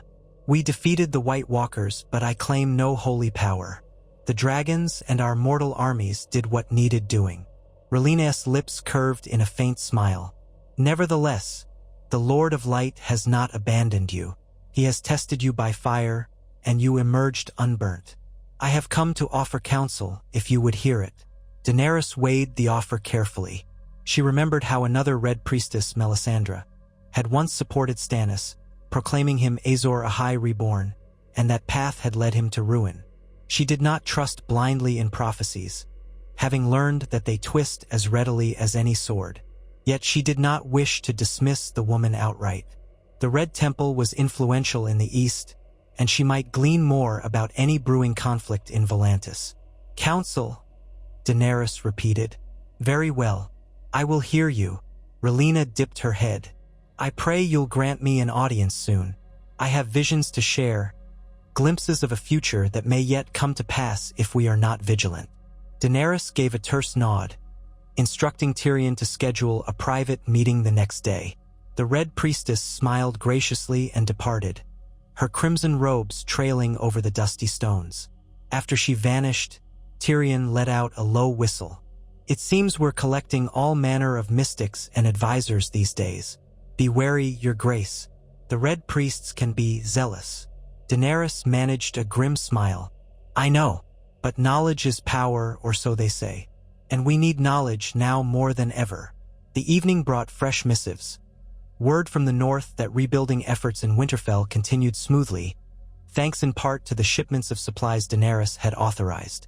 A raven from the Vale insisted once more that the mountain clans threatened to cross into the lowlands if no action was taken. Another from Dorne mentioned that a new coalition of Dornish lords was forming to reassert their semi-autonomous status, though they promised no outright hostility if left to rule themselves. Daenerys rubbed her temples, exhaustion creeping in. She remembered the old Targaryen kings struggling to maintain unity across the Seven Kingdoms. Perhaps the realm had never truly been united. It was always a patchwork of allegiances, grudges, and ambitions. That night she dreamed. The dream carried her back to the smoking sea, where steaming waters churned around the broken spires of old Valyria. She stood on the black shore, barefoot, with the red sky overhead swirling like embers. In the distance, she heard chanting, the same archaic Valyrian phrases that once guided her to the blood writ. The chanting beckoned her to descend into a cavern of twisted obsidian.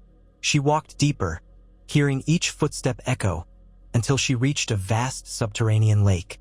Its waters glimmered with a sickly green light. On the far side, she spotted a figure with glowing eyes, half-cloaked in shadow.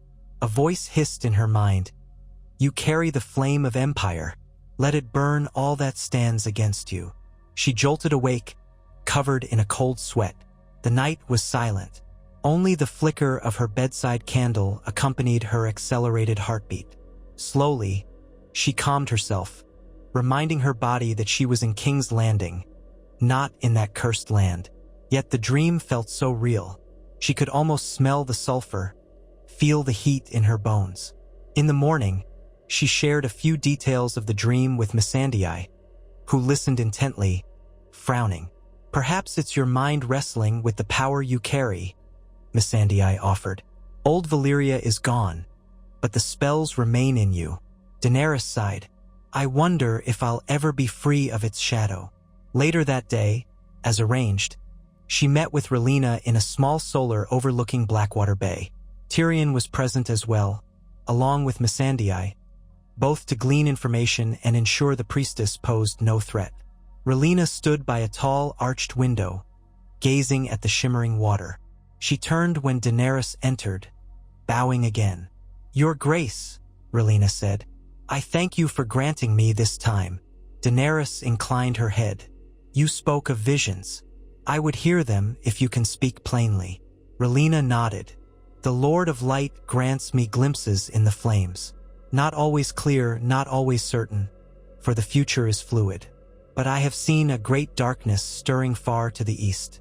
The Valyrian freehold was not the only legacy of fire and blood.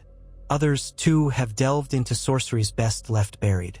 Forces in Essos move toward something cataclysmic." Tyrion's expression grew skeptical. "Cataclysmic? That's a wide net. Are you referring to the rumored ambitions of Volantis?" Rhalyna spread her hands, the red sleeves billowing. "Volantis is part of it, yes, but also powers beyond. The demon princes of Sothorio stir restlessly. The secret cults in Lys gather relics of old magic. They sense that the Targaryen queen is forging a new empire. Some wish to join her, others to destroy her. And the flames reveal an image. A red shadow, shaped like a great serpent, coiling across the sea. I fear it may be some echo of the old empire's doom. Awakened." Daenerys exchanged a glance with Missandei. The talk of demon princes and cults sounded half-mad. But then again, so had tales of White Walkers once. She could not entirely dismiss it. "What do you propose?" Rhalyna's eyes glowed with fervor. "Unite the faithful under the banner of R'hllor. Proclaim that your reign is sanctioned by the Lord of Light. We will spread the word across Essos, turning hearts away from the worship of old, dark gods. Then, if war comes, we fight with a unified faith. Light against shadow, fire against darkness." Tyrion pursed his lips. "And if the queen declines to bind herself to this religion, will the Red Temple oppose her?" The priestess shook her head. We worship the embodiment of fire and rebirth. We see Daenerys Targaryen as a living symbol of that flame. We do not threaten her, but if she will not accept our counsel, others might. And that could be dangerous. Daenerys sighed. She had no desire to replace one dogmatic faith with another. The seven, the old gods, the drowned god, Westeros already teemed with different beliefs, and she had no intention of forcing a single creed upon everyone. I will not impose a faith, she said firmly. Anyone may worship as they choose, so long as they do not enslave or destroy others. If the Red Temple seeks to help us maintain peace, then we can be allies in that. But do not ask me to proclaim a state religion. Rhalyna observed her for a moment, then inclined her head. As you will, your grace. The Lord of Light's blessings do not depend on a crown's decree. Still, I caution you. The shadows gather in the east. They fear you, the one reborn from the flames. Prepare yourself. With that ominous warning, the Red Priestess departed. Tyrion let out a breath he seemed to have been holding. Well, he remarked dryly. That was suitably cryptic. Daenerys tapped her fingers on the table. We already have suspicions about Volantis. Now this talk of cults in Lys and Sithorios could be real or just rumor. The world is wide, and many covet power. We should keep our ears open for more solid intelligence. But I won't be used as a puppet for the Lord of Light. Missandei nodded, relief evident in her posture. People should be free to follow their own paths. That is what you've always said. We have come too far to chain ourselves to yet another form of servitude. Daenerys agreed wholeheartedly, though Rhalyna's words continued to nag at her thoughts for the rest of the day. The image of a red serpent coiling across the sea haunted her imagination. It reminded her too much of that dream of Valyria, with its swirling embers and lurking shadows. In the weeks that followed, King's Landing inched toward normalcy. Merchants returned to the markets. Masons rebuilt broken walls. The Crownlands began to produce again, albeit slowly. Daenerys continued to hold court, hearing petitions, settling disputes. Every morning, she rose before sunrise to fly briefly with Drogon, scanning the city from above. The populace grew accustomed to the sight of the dragons overhead, though they never lost their wary awe. Her dealings with the lords of Westeros progressed. The Vale's mountain clan issue simmered. Eventually, she sent a combined force of Vale Knights and a small detachment of Unsullied to negotiate or subdue them. Dorne flirted with the idea of greater independence but ultimately struck a compromise, agreeing to remain part of the Seven Kingdoms under a more lenient tax structure and the promise that their local laws would be respected. The Stormlands coexisted under Edric Storm, who proved a capable if somewhat reluctant leader. Step by step, the new Targaryen regime took shape. One evening, word arrived that an envoy from Volantis had docked at the harbor. Daenerys summoned them to the Red Keep without delay. A pair of dignitaries, clad in fine robes of deep orange and gold, approached the throne. They bore themselves with the self-assured pride of Volantine nobility, their heads held high. Daenerys could sense tension the moment they entered. Behind them followed a few scribes and guards. The scribes carried elaborate scroll cases, presumably with terms or demands. Tyrion, standing beside the throne, studied the envoys closely, his mouth set in a thin line. The lead envoy bowed stiffly. Great Queen Daenerys Stormborn, we come as representatives of the Triarchs of Volantis. They offer congratulations on your coronation and wish to negotiate certain matters of trade. Daenerys inclined her head. You are welcome here. Speak your proposal. The envoy cleared his throat. Our city has suffered a severe disruption in the slave markets since your conquests. Many who once relied on that trade now face hardship. The Triarchs propose a compromise that would allow limited servitude for criminal punishment and debt repayment, strictly regulated. In exchange, Volantis will grant you certain concessions on shipping lanes, tariffs, and port fees. A cold fury stirred within Daenerys. She remembered standing before the great masters of Meereen, hearing their endless justifications for keeping men, women, and children in bondage. She had promised never to let slavery take root again, in any form. I abolished slavery, she said, her voice measured. Not to see it replaced by new excuses. Servitude for criminals and debtors is merely a pretty disguise for chains. I reject it utterly. The envoy's expression twitched. I urge you to reconsider, Your Grace. Without compromise, many in Volantis grow desperate. Desperate people do desperate things. She leaned forward on the throne, her gaze hard. Is that a threat? He bowed hastily. Merely an observation, my queen. Volantis is powerful and ancient, and her wealth surpasses many nations combined. Should the Triarchs choose a more hostile path, it would be most regrettable for all parties. Daenerys's grip tightened on the armrests. She felt Drogon's distant rumble in the back of her mind, as if he sensed her anger. Westeros is not a weak or divided land anymore. I have a united realm behind me, 3 dragons, and I do not quake at the thought of your fleets. I will not compromise on slavery. My answer is final. The envoy inclined his head again, his voice slick with forced diplomacy. We hear your resolve, Queen of the Dragons. We shall relay your words to the Triarchs. In the meantime, might we remain as guests in your city? Daenerys considered briefly, her eyes flicking to Tyrion, who gave a subtle nod. Better to keep them under watch than let them wander off to scheme elsewhere. You may stay, she said, but you will be escorted for your own protection. Of course, Your Grace. With that, the envoys departed, their entourage trailing behind them like the tail of a well-fed cat. The moment they were gone, Daenerys beckoned Tyrion closer. Well? She asked, voice low. He rubbed his chin. They're probing you, seeing if you'll yield on slavery to ease your own burdens. They must think your need for trade alliances outweighs your principles. It's a miscalculation on their part, but they might press the issue with more force soon. She nodded grimly. Let them try. I won't budge. News of the failed negotiations spread quickly through the court, fueling rumors that the Triarchs might retaliate.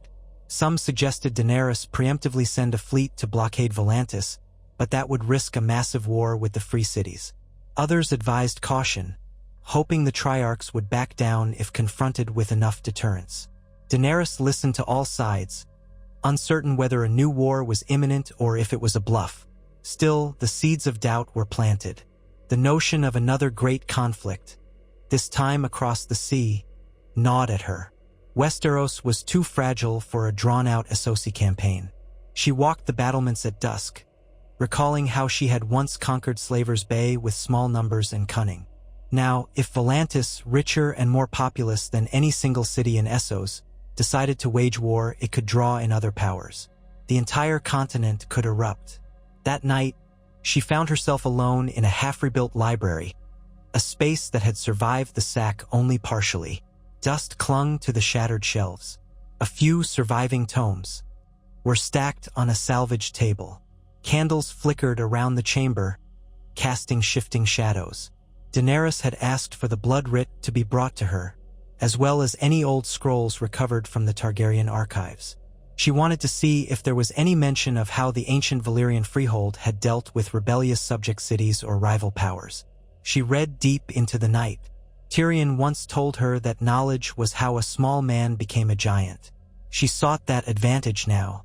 The blood writ described spells that could lay waste to entire fleets, conjure illusions of unstoppable storms, bind the minds of lesser creatures to a dragon's will.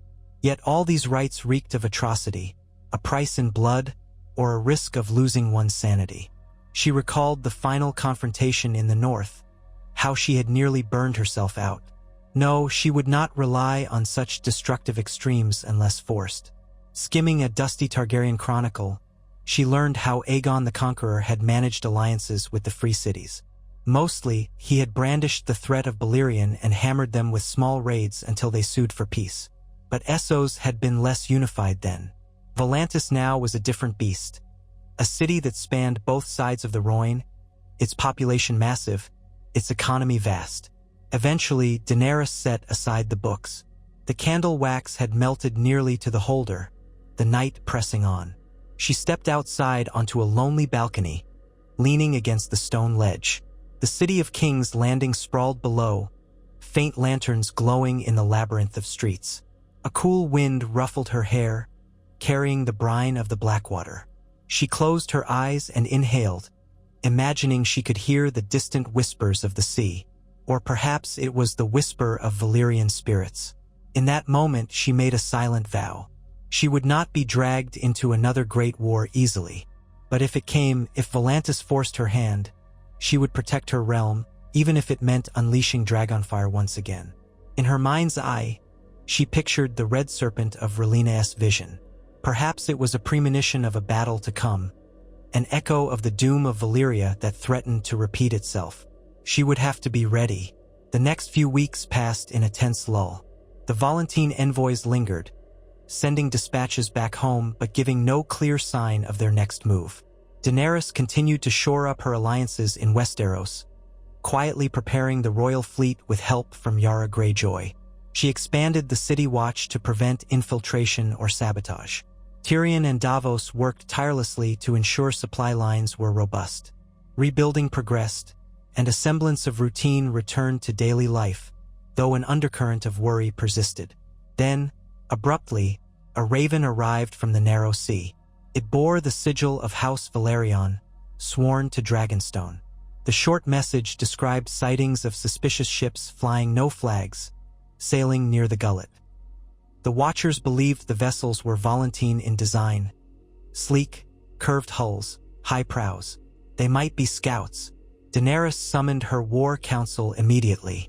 In the painted table chamber where Aegon once planned his conquests, maps were spread before them, depicting the coastline and shipping lanes.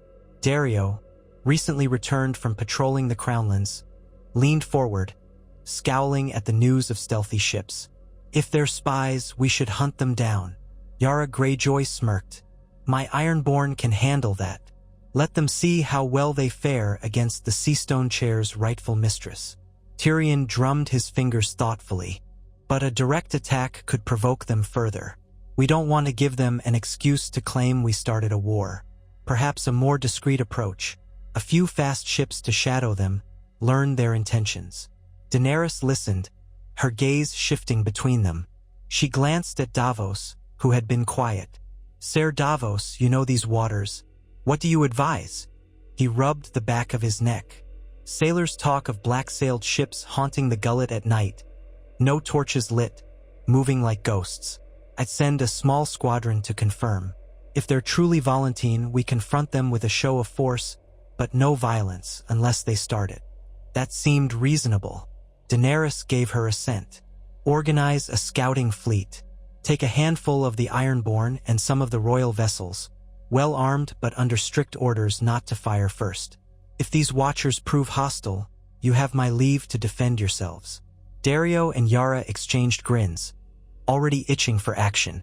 Davos looked determined but anxious. Tyrion quietly murmured to Daenerys that he would handle the political fallout if a skirmish erupted. She nodded, thanking him, though inwardly she braced herself. 2 days later, the scouting fleet departed King's Landing's newly repaired harbor. Dario, Yara, and Davos all set sail. The city buzzed with rumors that war might be looming. Daenerys tried to maintain calm, encouraging the merchants to keep trading, the workers to keep building. She visited the construction sites, ensured the flow of grain from the Reach, and oversaw the distribution of bread to the poorest districts. Despite her outward composure, every hour stretched her nerves. She found herself standing atop the Red Keep's highest battlements at odd times, scanning the horizon for returning ships. Rhaegal and Viserion soared overhead, while Drogon often perched on the keep's spires, his presence both reassuring and intimidating. At last, a raven arrived bearing the sigil of House Seaworth. They had intercepted one of the suspicious ships, a swift Volantene caravel disguised as a merchant vessel. A brief skirmish followed when the Volantenes tried to escape. No one died, but the caravel was boarded, revealing it carried an unusual cargo of alchemical reagents, volatile substances that could be used to craft bombs or other destructive weapons. Documents hinted at forging alliances with certain pirate fleets in the Stepstones. The Volantene sailors refused to speak, but Davos gleaned enough from their records to suspect a larger conspiracy. Daenerys's blood ran cold at the news. The Triarchs were not just saber-rattling.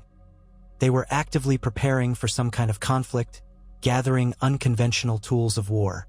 The smell of another great battle rose in her nostrils, reminiscent of the Yunkish armies she had once faced, or the warlocks of Karth who plotted behind illusions.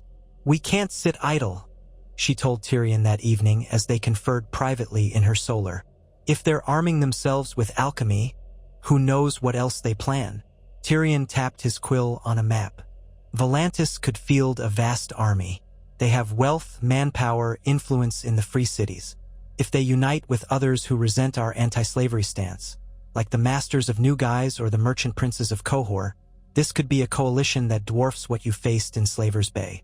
And Westeros is not exactly flush with spare troops after the wars. She straightened, summoning her resolve. "We must form alliances of our own, strengthen ties with Bravos, Pentos, Myr, any who might oppose a Volantine hegemony. Bravos outlawed slavery ages ago," Tyrion noted. "They might be inclined to side with us, especially if it means containing Volantine expansion. But Bravos is cagey. They'll demand concessions, likely financial. The Iron Bank will see opportunity in a new war." Daenerys's jaw tightened. She recalled her uneasy dealings with the Iron Bank. They had once funded Stannis, then later turned to her when it suited them. "We'll pay their price if we must. The alternative is letting Volantis strike first." So began a flurry of diplomatic efforts. Ravens flew across the narrow sea, seeking to parley with the Sea Lord of Bravos, the Prince of Pentos, and other influential powers. Yara Greyjoy ramped up naval patrols in the Stepstones, hoping to cut off any pirate alliances. Dario Naharis, ever the daring adventurer, volunteered to travel to Lys in disguise, to gather intelligence on the rumored cults that might side with Volantis. During this tense time, Daenerys found her nights once again disturbed by dreams. Visions of a colossal serpent twisting in the sky, dripping flames that scorched entire cities. She would wake with a gasp, her heart hammering, the faint smell of sulfur lingering in the darkness. She told no one of these visions, not even Missandei, for fear it might undermine the confidence of those around her. One morning, as she stood in the courtyard with Drogon, a messenger raced up breathlessly, reporting that a Braavosi galley had arrived in port. Its captain carried letters from the Sea Lord himself. Daenerys had them escorted to the throne room at once. The captain, a middle-aged man with a trim beard and lavish attire, bowed low. He handed over a sealed parchment, bearing the Braavosi coin sigil. Daenerys opened it, scanning the elegant script. The Sea Lord proposed a meeting in neutral waters, near the Isle of Cedars, to discuss mutual concerns regarding Volantis. Bravos did not commit to war, but it expressed willingness to negotiate a pact. Daenerys shared the note with Tyrion, who read it and gave her a hopeful nod. "It's not a guarantee," he said, "but it's a start." She wasted no time drafting a reply. She agreed to the meeting, stating that she would send a small fleet. The letter concluded with a reminder that she would never tolerate the restoration of slavery. With that, the Braavosi captain departed, promising a swift return to his city. Daenerys stared at the empty throne room after he had gone, her mind awhirl with possibilities. If Bravos sided with her, or at least remained neutral, Volantis might hesitate to launch an open war. Still, she needed to be ready for anything. She walked to a tall, arched window and gazed at the harbor. The wind carried the faint tang of salt. She felt Drogon's presence behind her, though she hadn't heard him approach. She turned to see him perched on the wide ledge, tail flicking like an overgrown cat's. She approached, placing a hand on his scaled neck. She felt his heat, his breath. The memory of that fiery bond in old Valyria, of chanting blood-soaked incantations, rippled through her. Sometimes she wondered if all Targaryens carried a drop of madness. She had walked that line, tasting the raw power that could consume a soul. "You and I," she murmured, stroking Drogon's scales. "We must keep our wits. We can destroy armies, but if we do it too eagerly, we risk becoming what I once vowed to stop." Drogon made a low rumbling sound, as if in answer. She closed her eyes, feeling his heartbeat resonate with hers. She swore she heard ancient voices in the back of her mind, Valyrian lords chanting from beyond centuries of doom. Whether it was real or just memory, she did not know. Over the next few days, preparations were made for the voyage to the Isle of Cedars. Daenerys carefully chose the ships and the entourage that would accompany her. Tyrion insisted on going, believing his negotiating skills would be essential. Grey Worm commanded a contingent of Unsullied to ensure safety. Missandei would come as well, her language talents invaluable. Rhaegal and Viserion would remain in King's Landing, while Daenerys took Drogon alone. Bringing all 3 dragons might look too threatening. Before departing, she held a final meeting with the remaining members of her small council. She entrusted the governance of the city to Ser Brienne, Davos, and a few trusted lords. "If Volantis attacks while I'm away," she told them, "defend the city and send word by Raven. I will return swiftly." They boarded the royal flagship, a stout war galley christened Dragon's Roar, and set sail with 2 escort ships. Drogon flew overhead, drawing amazed or fearful stares from the sailors. The sea was choppy, the sky overcast, as though the gods themselves were uncertain about this meeting. After days of travel, they reached the Isle of Cedars, a small landmass covered in dense cedar forests. The Braavosi ships were already anchored off a rocky promontory. Daenerys approached with her vessels, flags of parley raised high. She spotted a large Braavosi caravel and a handful of lean war galleys. The Braavosi style was sleek, their hulls painted in bright colors. They dropped anchor a short distance from the Braavosi ships. Drogon circled overhead, a silent warning that Daenerys was not to be trifled with. A boat was lowered from the Braavosi flagship, carrying a small party to the designated shore. Daenerys and Tyrion descended to one of their own rowboats, accompanied by unsullied guards. Missandei joined them, clutching her cloak against the brisk sea wind. They met on a quiet beach, overshadowed by tall cedar trees. The Braavosi delegation consisted of a slender, middle-aged man with a neatly trimmed goatee, clearly a high-ranking official, flanked by half a dozen attendants. He introduced himself as Magister Visaro, an envoy of the Sea Lord. Daenerys and Tyrion exchanged courtesies with him. Then they moved to a makeshift pavilion set up on the sand, where a few chairs, a table, and refreshments awaited. Guards remained outside. Drogon landed farther down the beach, causing a small earthquake of sand as he settled, his keen gaze on the new arrivals. The Braavosi flinched but tried to maintain composure. Tyrion opened the negotiations with a mixture of compliments about Braavos' long-standing tradition of freedom and a candid acknowledgement of the threat posed by Volantis. Magister Visaro responded politely, explaining that Braavos prided itself on never having been conquered and had no desire to see Volantis expand its influence. However, Braavos also maintained trade ties with many of the free cities. The Iron Bank had extensive investments in Volantis. Starting a war or backing one side openly could jeopardize the Braavosi economy. Daenerys listened carefully, weighing her words.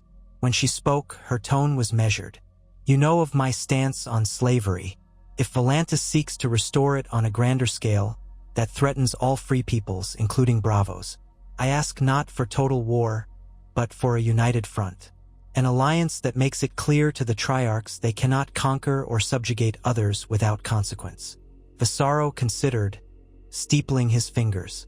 Braavos may be inclined to support a defensive alliance. However, we would need assurances regarding trade routes, port fees, and a certain, shall we say, debt. He paused, choosing his words. The Iron Bank provided substantial loans to the Targaryen cause at a pivotal juncture. While we recognize your victory, we also wish to see a return on our investments. Tyrion leaned forward. The Crown is prepared to service its debts, but we must settle the realm's reconstruction first. We can structure a repayment schedule that suits both parties. If Braavos assists us in deterring Volantis, the Crown can expedite certain shipments of goods from the Reach, which Braavos sorely needs, given your limited farmland. Visaro's eyes narrowed with interest. A fair point. Braavos does rely on imports, especially grain. We would require guaranteed annual shipments at a stable price. Daenerys nodded, sensing they were on the brink of a workable pact. In return, we ask Bravos to apply financial pressure on Volantis, raise interest on their debts, freeze certain assets, or even threaten embargo if they take aggressive action. That might curb their ambitions without the need for open conflict. Visaro sipped from a goblet of spiced wine. I cannot promise immediate compliance, but I will relay these terms to the Sea Lord. If we come to an agreement, Bravos will stand with you against the spread of slavery. However, if you choose to engage in an unprovoked war, Bravos will remain neutral. Is that understood? Daenerys inclined her head. Understood. My war is not with innocent Volantines, only with those who seek to impose chains on others. We do not wish for more bloodshed, yet we will defend ourselves if threatened. They spent hours hashing out details, trade tariffs, interest rates, shipping lanes, the role of the Iron Bank. Tyrion's expertise shone here, leveraging every concession possible without pushing too far. By sunset, they had the framework of a treaty. Visaro insisted he must return to Bravos for final approval, but he seemed optimistic. They rose from the table, stepping out of the pavilion to watch the blazing sun sink into the sea. The waters glimmered red gold, like molten steel. Drogon shifted in the distance, a dark silhouette against the fiery sky. Magister Visaro regarded the dragon with uneasy fascination. Truly, the old wonders are reborn in your reign, Queen Daenerys. Let us hope they herald a new age of prosperity, not destruction. Daenerys studied the horizon, her hair whipped by the wind. That is my hope as well, Magister. They parted ways. The Bravosi returned to their ships, Daenerys and her party to theirs, prepared to wait and see if the Sea Lord would confirm the alliance. She felt a measure of relief. Perhaps this was how she could checkmate Volantis without setting the seas ablaze. Yet a knot of anxiety remained. She recalled the bloodstains of war in her past, the unstoppable fervor that overcame her when she unleashed the dragons. Would diplomacy truly hold? Or was she simply staving off the inevitable clash of empires? The crossing back to King's Landing was uneventful. Daenerys spent much of the voyage pacing the decks, scanning the horizon for any sign of ambush, but none came. Tyrion mulled over how best to finalize a repayment plan for the Iron Bank, while Missandei recorded every detail of the proposed treaty. They reached the capital under clear skies. Soldiers on the walls cheered their queen's return, though the city's mood was still cautious. Daenerys disembarked, calling for immediate counsel. She informed the gathered lords that Bravos might ally with them, provided the crown made certain economic concessions. Lord Davos, back from the scouting mission, confirmed that the captured Volantine ship was still in the harbor, its crew imprisoned in the dungeons. They refused to speak, though rumors circulated that one of them carried a hidden sigil of the Tiger, a faction in Volantis known for its militant ambitions. The next days blurred with administrative tasks, overshadowed by the tension of waiting. Envoys from Dorne arrived, complaining about bandits crossing their borders from the Stormlands. A letter from the Vale announced that the mountain clans had scattered after a decisive push, but many had taken refuge in hidden valleys. Supplies from the Reach continued to flow, albeit slowly. In the midst of these concerns, Daenerys found a small respite when she learned that the orchard outside the city, the one the Targaryens had once tended in the days of Aegon IV, was flowering again. She decided to ride out and see it for herself, hoping that a glimpse of beauty might lighten her mood. She took only a small escort, plus Missandei and Grey Worm, leaving the city at dawn on horseback. Drogon trailed overhead, scanning the fields. They passed farmland where peasants toiled. Some paused to bow or stare at the queen. Daenerys greeted them kindly, noticing that while they still held a measure of wariness, their faces showed no hostility. After a few miles, they reached the orchard. Indeed, the trees were blooming with delicate white petals. The air smelled sweet, a pleasant contrast to the usual odors of the city. Daenerys dismounted and walked among the trees, running a hand over a branch heavy with blossoms. Something about the scene reminded her of innocence, of a time before she knew war. "Missin." Yai smiled beside her, admiring the blooms. Grey Worm kept a vigilant eye on the surroundings, though even he seemed mildly entranced by the orchard's serenity. Drogon landed beyond the trees, the rush of wind shaking loose a flurry of petals. For a moment, Daenerys simply stood there, taking it all in. The hush of the morning, the gentle sway of the blossoms, the warmth of the sun. Perhaps, she thought, this was the peace she had sought all along. If only it could last. Yet that precious calm was shattered when a scout from the city came galloping into the orchard, breathless and pale. He skidded to a halt before Daenerys, saluting with trembling urgency. "Your Grace," riders approach from the south, carrying the banner of Volantis. They number close to a dozen, and they're making for the city gates. The guards have halted them. They say they bear a message for the Queen. Daenerys felt her pulse spike. They crossed the sea and then rode from the coast? Yes, Your Grace. No ships were reported in the harbor, so they must have landed elsewhere, perhaps near the Stormlands or Dorne. They travel quickly with a small escort. Missandei shot Daenerys a worried glance. Why would they come now so openly? Grey Worm tightened his grip on his spear. A threat, perhaps, or a distraction. Daenerys looked at the orchard around her, the fleeting beauty of the blossoms. She closed her eyes, summoning the steel in her spine. "We ride back immediately. Let us see what they have to say." They mounted their horses, riding hard for King's Landing. Drogon soared overhead, a black shape against the morning sky. The road blurred beneath them as they raced past farmland and outlying villages. By the time they reached the city gates, the Volantene riders had been allowed inside under heavy guard. Daenerys urged her horse forward, weaving through the throngs of bystanders who had gathered to watch. Rumors buzzed in the air, fear mixing with curiosity. Within the courtyard of the Red Keep, Daenerys dismounted. The Volantene riders waited under watch, their cloaks dusty from the road. Their leader, a tall woman with amber eyes and braided hair, bowed curtly. "I am Seraphi Thero, messenger of the Triarchs of Volantis. I request an audience."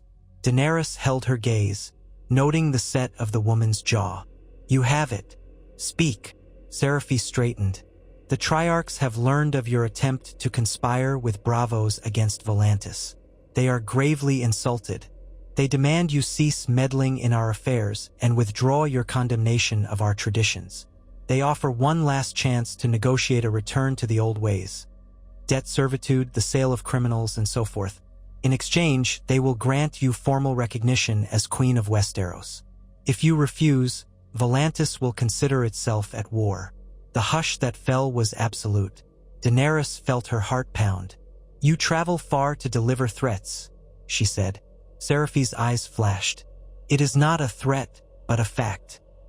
The Triarchs are prepared to defend the rightful commerce of Volantis. They have alliances with New Guys, parts of Qohor, and even rumored support from certain factions in Pentos. They will not be denied." Daenerys advanced, her stare cold as iron. "I will not allow the return of slavery in any form. Tell your Triarchs that if they wage war, they will face dragons and the combined might of Westeros. We ended the long night. We can end their ambitions too." Seraphi inclined her head, a sardonic smile curving her lips. "Then we are at an impasse, Your Grace. My mission is done." She turned to depart, but Daenerys raised a hand to her guards. "You and your riders will remain under supervision until I decide otherwise." Seraphi stiffened, casting a wary look at the Unsullied who closed in. "We came under a banner of peace."